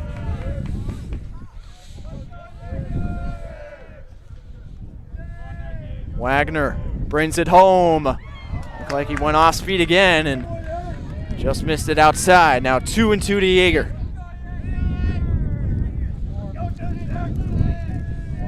Big lead by the runners at second and third. Definitely have to be ready for potential wild pitch. Here's the 2-2. Lifted, left center field. Ryberg has it measured, and he makes the catch to end the inning. 5 innings, no earned runs for Grant Wagner as Creighton Prep carries a 4-1 lead in the 6th.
Top of the 6th inning here at Westside High School. It'll be Grant Summers leading off for Creighton Prep. Bottom of the order, working against Westside reliever Max Coughlin, who threw 21 pitches in the 5th inning, allowed an earned run, giving up a hit and a walk as he misses low for ball 1 to Summers. Yeah, Coughlin struggled in that 5th inning, his first time out there on the mound. See if he can get off to a better start than he did in the last inning. Summers with a couple good takes. He's ahead 2 balls, no strikes. And now fouls one off to make it 2-1. Junior Jays lead the Warriors 4-1 in this top 10 matchup. WTV Live Game of the Week.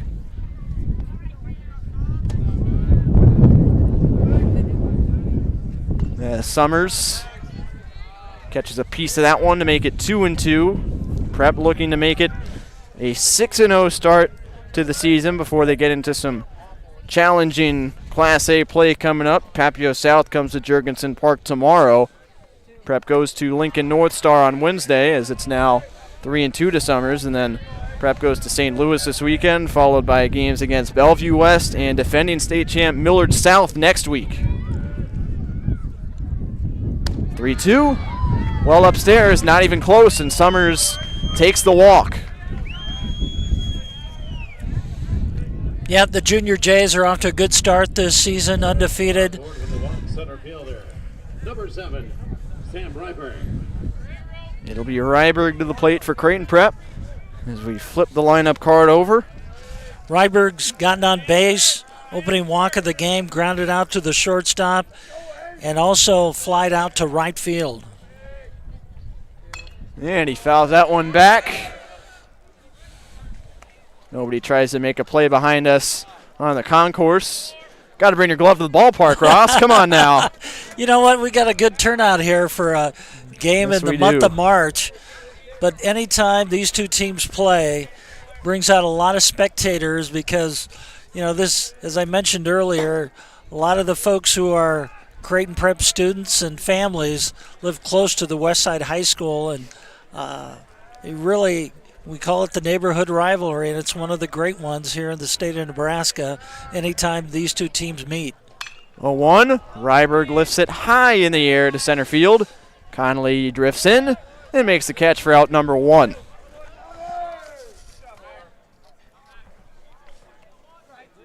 And Ross, we'd probably have an even larger crowd in this one if Creighton Prep wasn't playing Omaha South tonight on the soccer pitch. That is true. Number 1 versus number 2 matchup at Yeah. 7:30 down there. Yeah, I've been at those games quite a bit in the past, and when you have the two premier soccer programs in the Metro Conference meet, it's always a great battle. Parker Mooney steps in and lifts this one behind short. Connolly rushes in but can't get to it. Summers hustles into second base. Parker Mooney with his second base knock of the game. Creighton Prep trying to add to that 3-run lead right now. Only 1 out, and they've got runners at first and second base, trying to expand their lead here in the top of the 6th inning. And one of their best batters coming up to the plate in Peterson. I beg your pardon, that's the 3rd hit of the afternoon for Parker Mooney, so 3 for 3 with a walk as well. As Peterson takes low for ball 1. Mooney putting some big time work in, batting average .235. I mentioned low by his standards. He's certainly fixed that problem today. As Peterson takes a strike to make it 1-1. Peterson's been on base a couple times today already. He walked in the first inning, struck out in the second, and then he was hit by a pitch, one of many today in the batter's box that have been hit by the pitchers.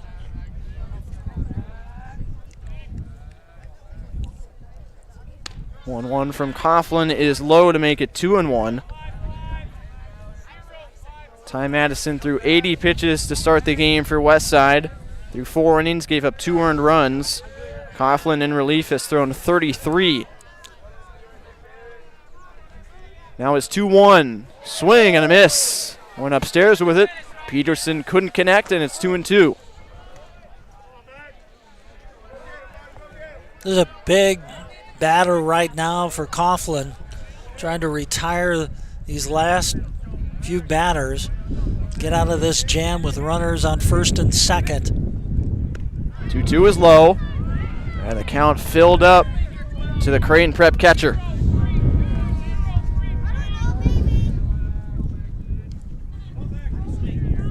Three and 2. Parker Mooney on first. He singled. Grant Summers on second. He walked to lead off the inning. 3-2. Peterson takes, and it's inside for ball 4. Elliot Peterson takes the free pass, and they're all loaded up again for Creighton Prep. And it couldn't come at a better time when you've got a cleanup hitter coming up to the plate. And Kobe Hatcher, he's had a sacrifice fly to right field to drive in the first run of the game, also flied out to left field. And now he's not got another opportunity to get some more runs across the plate with the bases loaded. Takes low ball 1. Hatcher also an infield single to third base in that 5th inning for Creighton Prep. Junior Jays scored 2 in the first inning and have added a tally in each of the last 2 frames, as that is fouled back over the first screen and into the secondary screen that protects the tennis courts. 1-1 on Hatcher.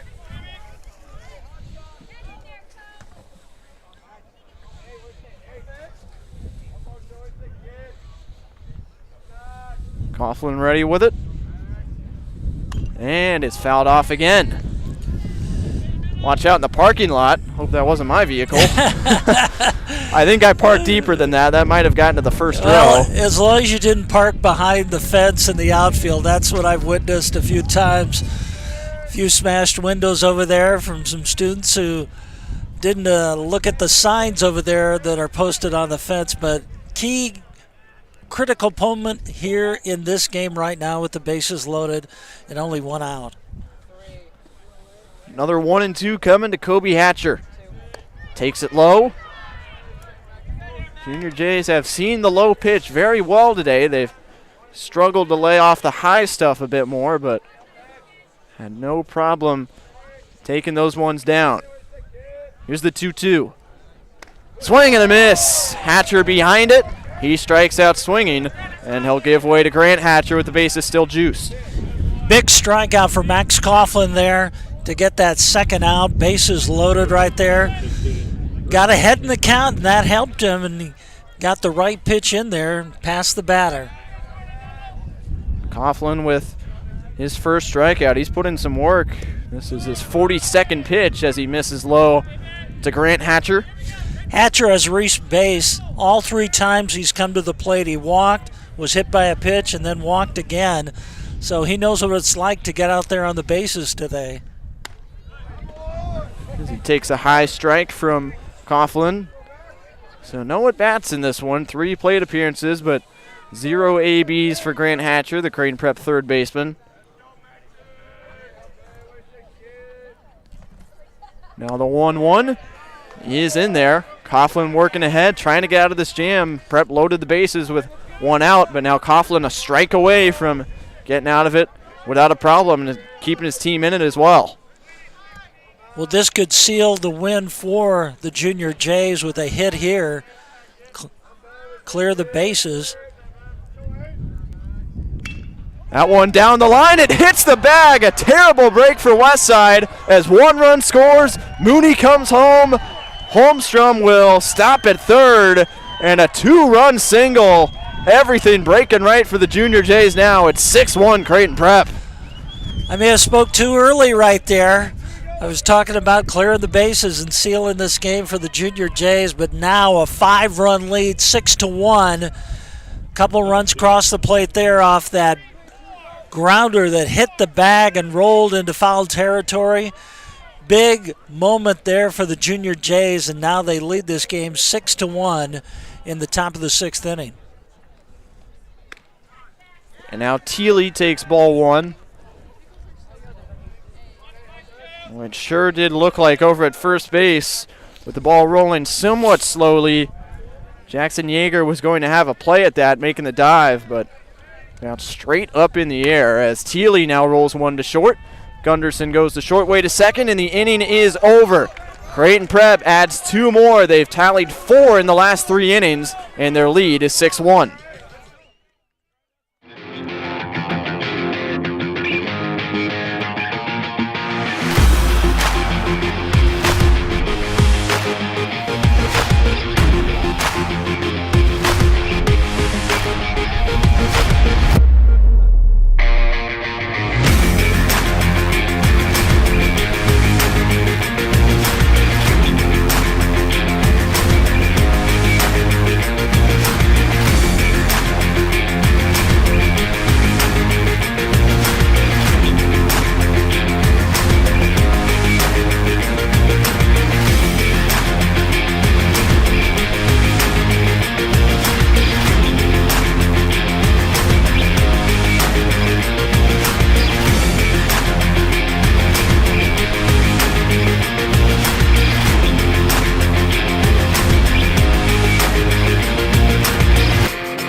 Welcome back. Bottom of the 6th inning here on Warrior Television. Tyler Reidy and Ross Jernstrom on the call. Creighton Prep leads Westside 6-1 in our WTV Live Game of the Week, and the Junior Jays make a pitching change.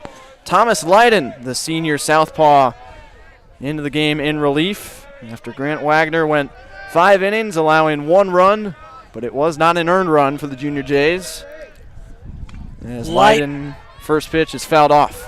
Yeah, Leiden has pitched 2 1/3 innings so far this season, has walked 2 batters, and has 5 strikeouts in relief.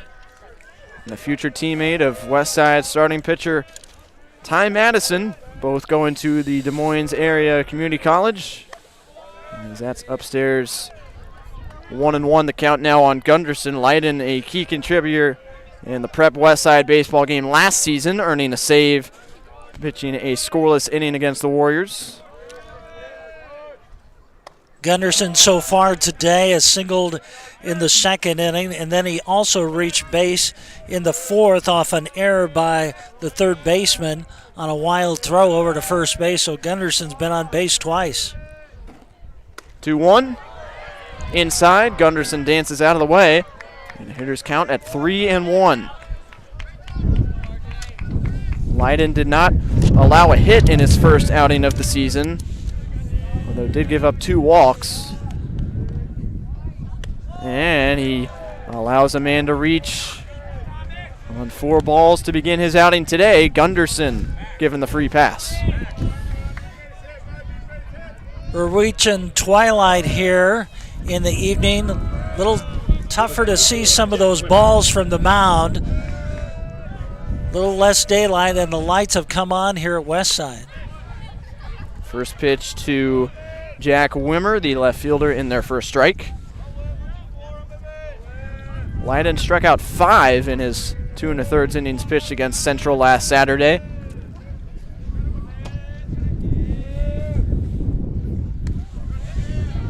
Now 1-1 as he misses low.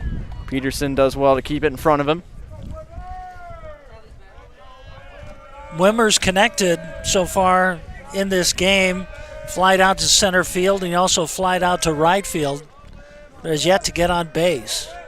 That fly out to right in the 4th drove in the only Westside run of the game on a sac fly, as Leiden's move over to first yields no success. As back safely is Gunderson.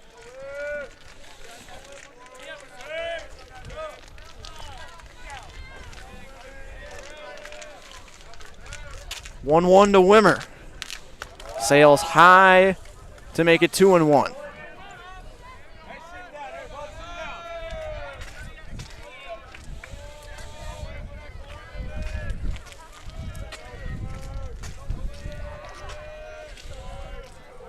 Gunderson takes his lead off the bag at first. Leiden brings it home on the 2-1, and it's fouled back to make it even at 2-2 by Wimmer.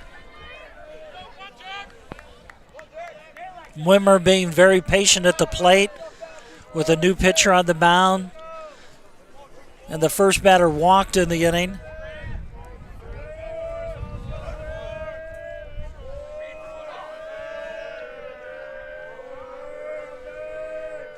The 2-2.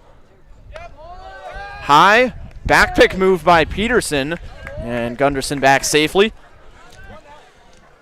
Now the count full for Thomas Leiden, another football player on these baseball rosters. Was a wide receiver for the Junior Jays this past season. Had a 100-yard game against Bellevue West on the road in Week 3. As his 3-2 pitch is skied back behind the plate and well out of play. Tennis court bound yet again, and we remain with a full count.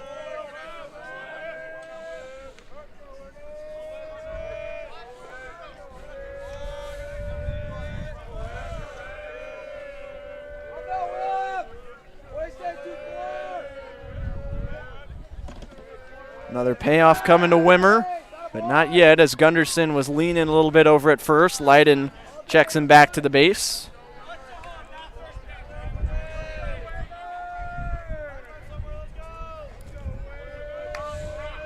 Yeah, Gunderson with a big lead over there.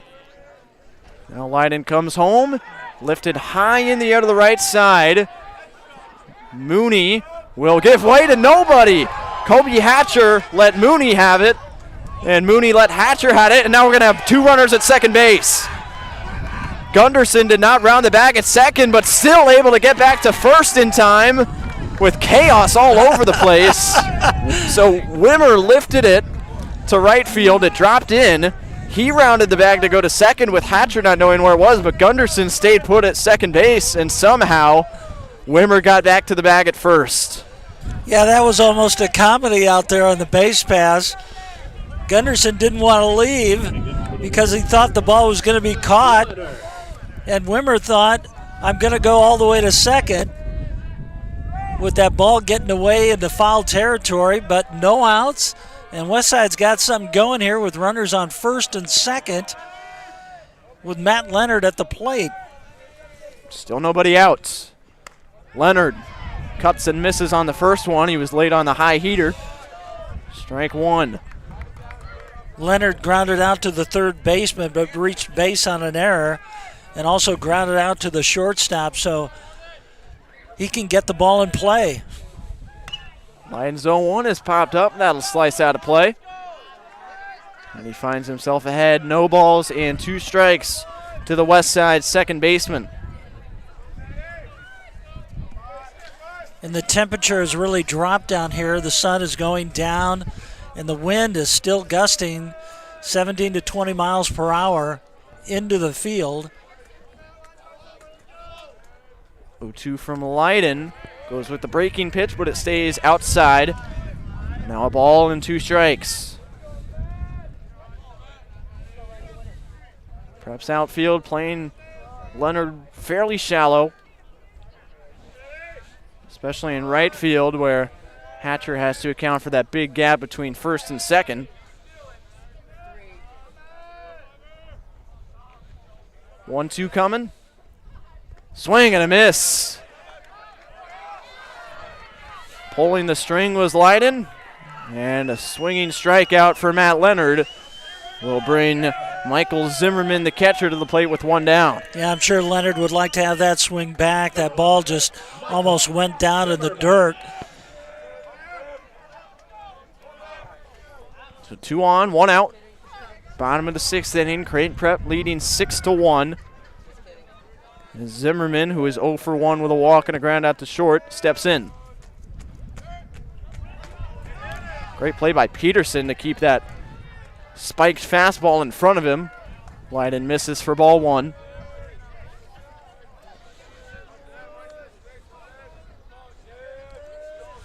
Junior Jays will head home after this one to take on Papillion La Vista South tomorrow at 7 o'clock. Westside will head to Omaha Central on Wednesday. As again, Leiden is low, and this time Peterson can't contain it. Both runners advance. 2 in scoring position now for Westside. Yeah, Westside trying to get back into this game, down by 5 runs, 6-1 here in the bottom of the 6th, and they've got another great opportunity. They've left a lot of players on base this evening, but Zimmerman with a chance to get Westside back in this game. Gunderson at third, Wimmer at second. As the 2-0 pitch is up and in to Michael Zimmerman. He's ahead 3 balls, no strikes.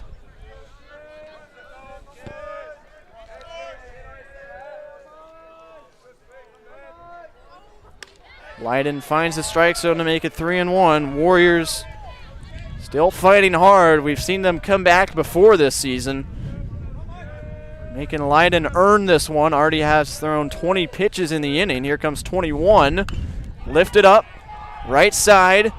Thiele will have to play the slice into foul territory, and again it drops. Boy, Thiele looked like he had it, and at the last second, he ducked and let Kobe Hatcher come in, but he didn't have a chance. It's so hard to field those balls over there in the right field foul territory because that wind is coming across the field from left field to right. And from our vantage point, you can really see how the ball just kind of sails towards the foul territory and that fence.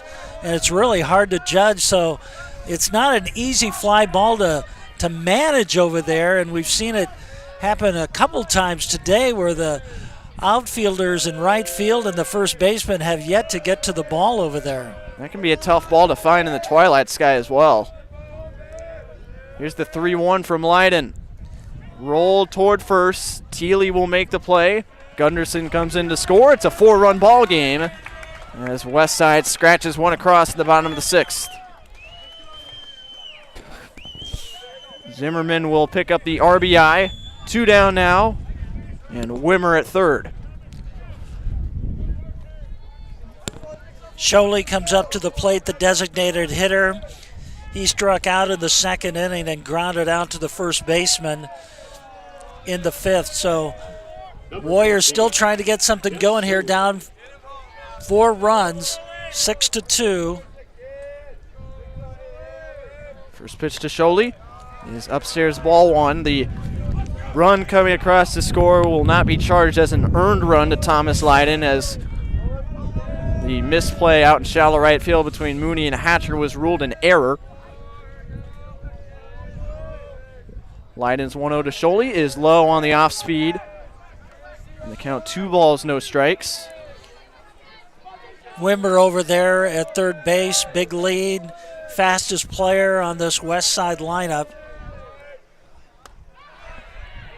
Won't have anywhere to go as Leiden finds the middle of the strike zone, and it is 2-1. Top of the order, Nick Anglem waiting on deck. 2-1 is high, and the count runs to 3-1. Jack Sholey, the Westside designated hitter. And Leiden's taken plenty of time out there on the mound, walking off, shaking his head, coming back on the rubber. Brings the 3-1, and it's low, ball 4. The inning stays alive for the top of the Westside order. Anglem will have a shot with men on the corners and 2 down.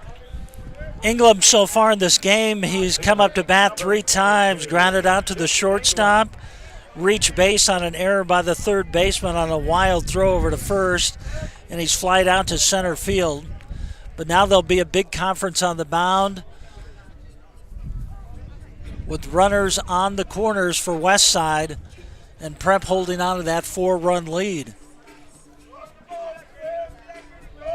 Leiden has thrown 27 pitches and is not head coach Pat Mooney out on the mound. Looks like just a mound meeting with the pitching coach and the rest of the infield. Creighton Prep still holding on to that 4-run lead.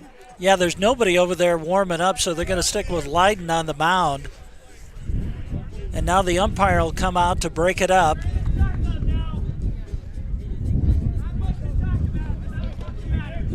So it'll be Nick Anglem, the top of the Westside order, coming to the plate. First inning, grounded out to short. Third inning, reached on an error and stole a bag. And in the 5th, flew out to right field.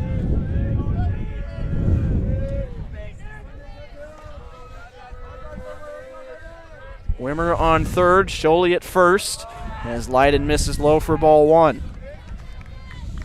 Yeah, I think the Westside batters, with Leiden on the mound, much more patient at the plate. Swing and miss. Leiden has struggled to command the off-speed stuff, but he's blown that heater by a couple Westside hitters. Swing and a miss from Anglem makes it 1-1. Brings it home again. Fastball, but it's up and away to make it 2-1. Big lead over there at first base by Sholey. Possible double steal right here. They stay put as Leiden misses low again. He's fallen behind to make it 3-1. And now Creighton Prep sends some pitchers out there to warm up, with Leiden struggling here in the 6th. Here's his 3-1 delivery. It bounces away.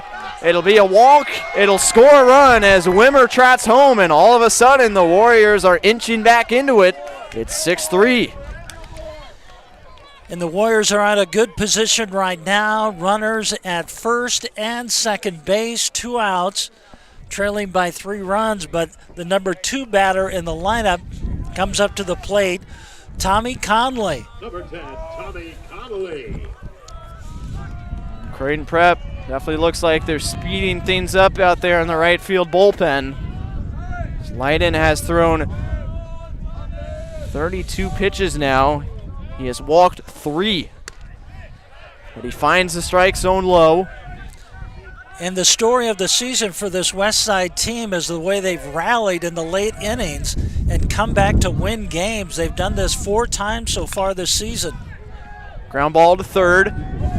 Grant Hatcher fires over in time. The inning is done, but Westside grabs 2 back. It's a 3-run game within striking distance as we head to the 7th.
Top of the 7th here at Westside High School, WTV Live Game of the Week.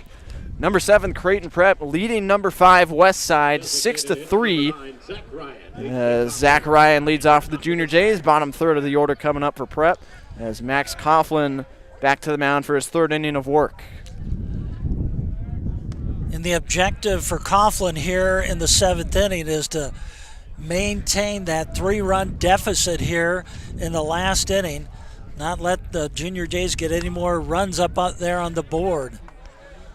1-1 to Ryan. Coughlin's evening thus far. 2 innings pitched, 3 hits, 3 walks, a strikeout. He has allowed 3 earned runs. And as he gets ahead of Zach Ryan, the Prep designated hitter 1 and 2.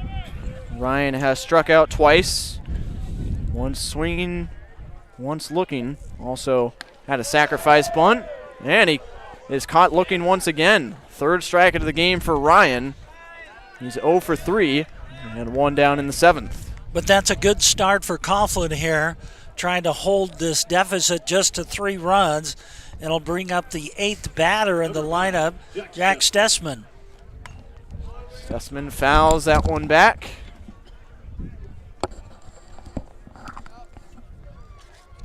Strike 1 against him.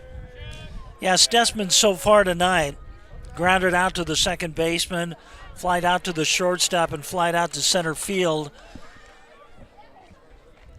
Has yet to get on base, but he's hit the ball, but unable to get on base. 1-1 is low. Stessman brings the count to 2-1. Coughlin now has thrown 54 pitches, exactly 50% of those have gone for strikes. His 55th pitch is low to make it 3-1 against Stessman.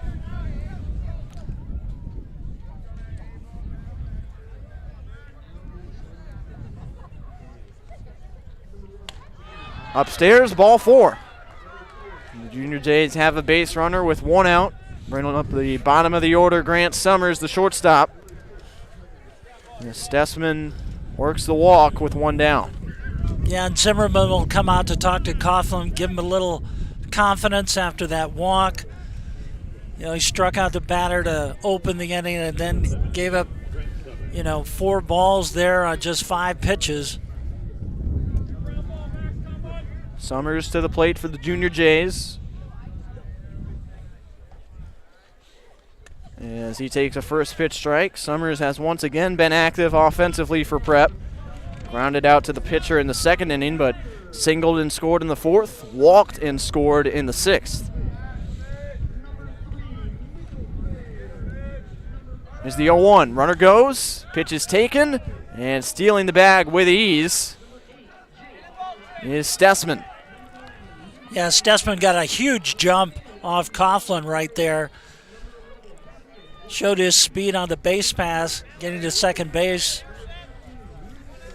Zimmerman didn't have a chance there to get the out on the bag. Stessman's third stolen bag of the year. 0-2 to Summers, a big swing and a miss. As he went with the low off-speed stuff, Coughlin with the strikeout. Second of the inning, and that brings the top of the order, Reiberg, to the plate. Yeah, Reiberg's, this is his fifth appearance at the plate. He walked, grounded out to the shortstop, flied out to right field, and then flied out to center field. So he's been busy today. Pickoff try is bounced into second base. That right side of the infield looks to be wide open for Reiberg as the second baseman Leonard will be playing Stessman very close at the bag. First pitch to Reiberg is upstairs, ball one. Yeah, Reiberg had that pitch back in the fourth inning. He hit the ball into the right center field gap, and Ingram made a great catch. Big swing and a miss from Reiberg, evens the count at 1-1. Junior Jays 6 runs on 6 hits, 4 errors. Westside 3 runs, 4 hits, and 1 error committed defensively as Reiberg takes low to make it 2-1.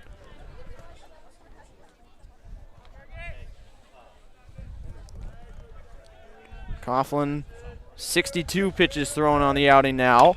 As his 63rd is slapped back toward the middle. Diving stop, it squeaks into center field. Stessman will come on home to make it a 7-3 ball game as Leonard is in disbelief. He thought he had it on the slide, but instead kicked it into center, and the Junior Jays extend the lead. Yeah, that's a big hit right there to knock in that run. Coughlin trying to shut the Junior Jays out with 2 outs in the inning, and then to have that ball trickle past the second base and not able to get that runner out at first. Really just a costly hit right there. And now it's a 4-run game. Parker Mooney with 2 down and a man on for Prep.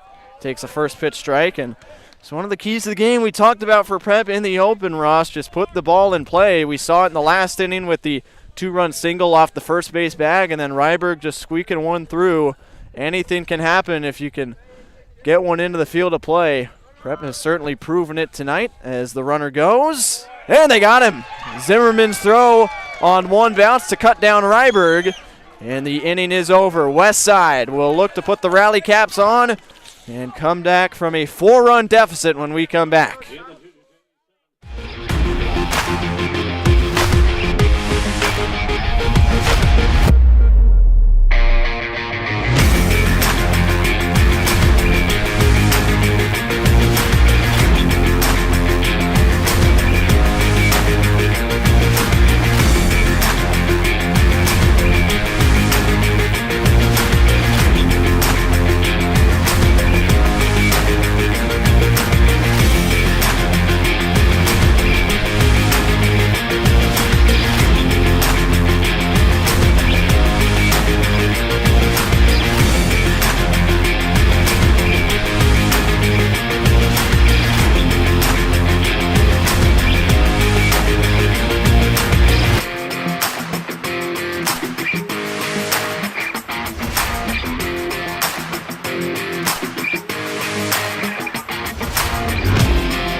Bottom of the 7th inning. Number 6.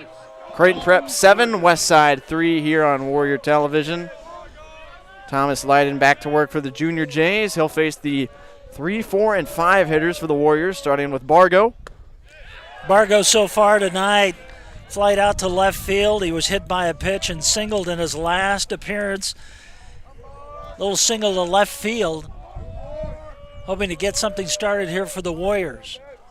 Leiden's 0-1 is an off-speed that bends low to make it 1-1. Thomas Leiden, senior left-hander, had to work to get through that 6th inning. Gave up 2 earned runs, walking 3, allowing a hit. He did strike out 1. As his 1-1 misses low. And it's 2-1 on the Warrior third baseman, Bargo.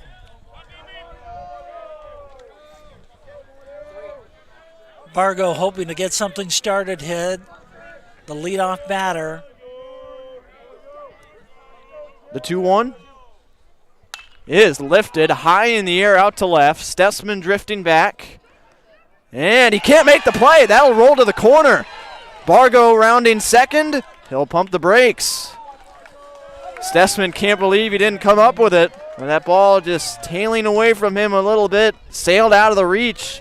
We'll see how they score it. Bargo's on second base. Tyler, you mentioned earlier, and when it's twilight out here and you see that ball with a few clouds up in the skies and the lights on right now, it's really hard to judge the ball sometimes. We've seen some misplayed balls over in foul territory in right field, but it's hard to judge sometimes with the sky right now when it's twilight.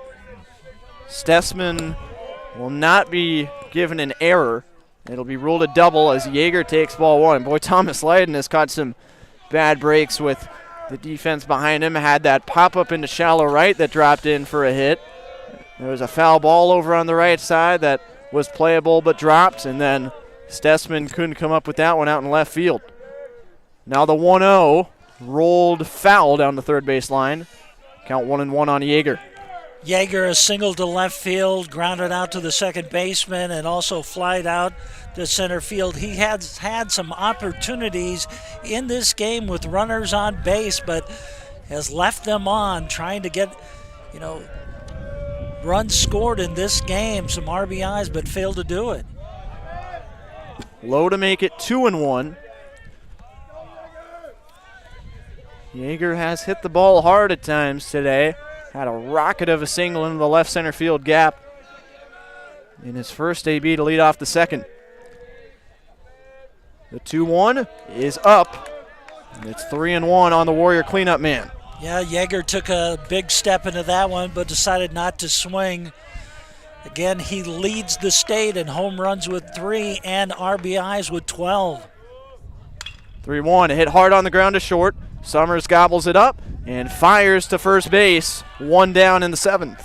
That's a big out for the Junior Jays to get Westside's big slugger off the base, and that'll leave a runner on second base. 1 out in this game.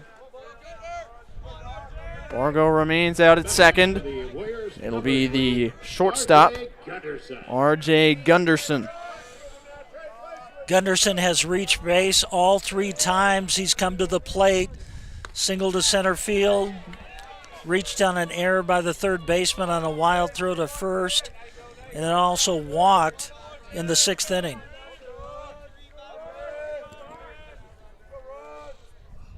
One from Leiden, one hopper, deep at short. Summers unleashes the arm, and they say Thiele was pulled off the bag, but they're going to get the out at third base.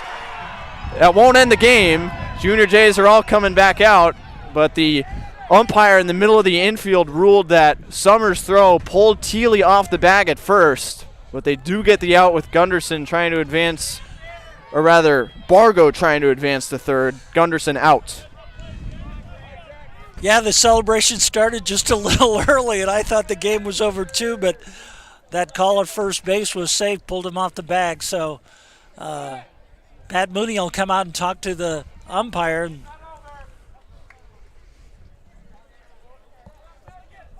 Little discussion out there. 2 outs now. And a 4-run lead, but this game will still keep going.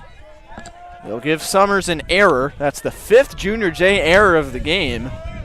Not very often do you see a team commit 5 defensive errors but still hold a 4-run lead, but that's exactly how it's played off here in this one. So it's Gunderson at first, and Wimmer at the plate. He fouls one back for strike 1. So after all that, Junior J's just an out away from going back home with a 6-0 record and a big win under their belt.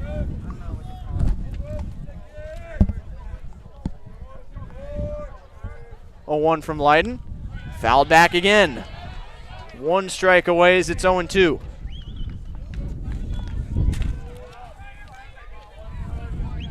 Wimmer so far in this game has flied out to center field, sacrifice fly to right field to drive in a run, and also singled to right field in his last time at bat.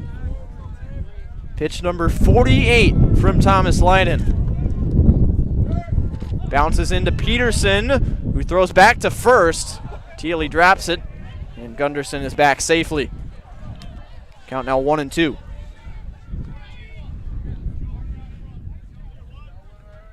Westside trying to get that runner into scoring position, but there are 2 outs. Just 1 runner on base over at first. Leiden ready with the 1-2.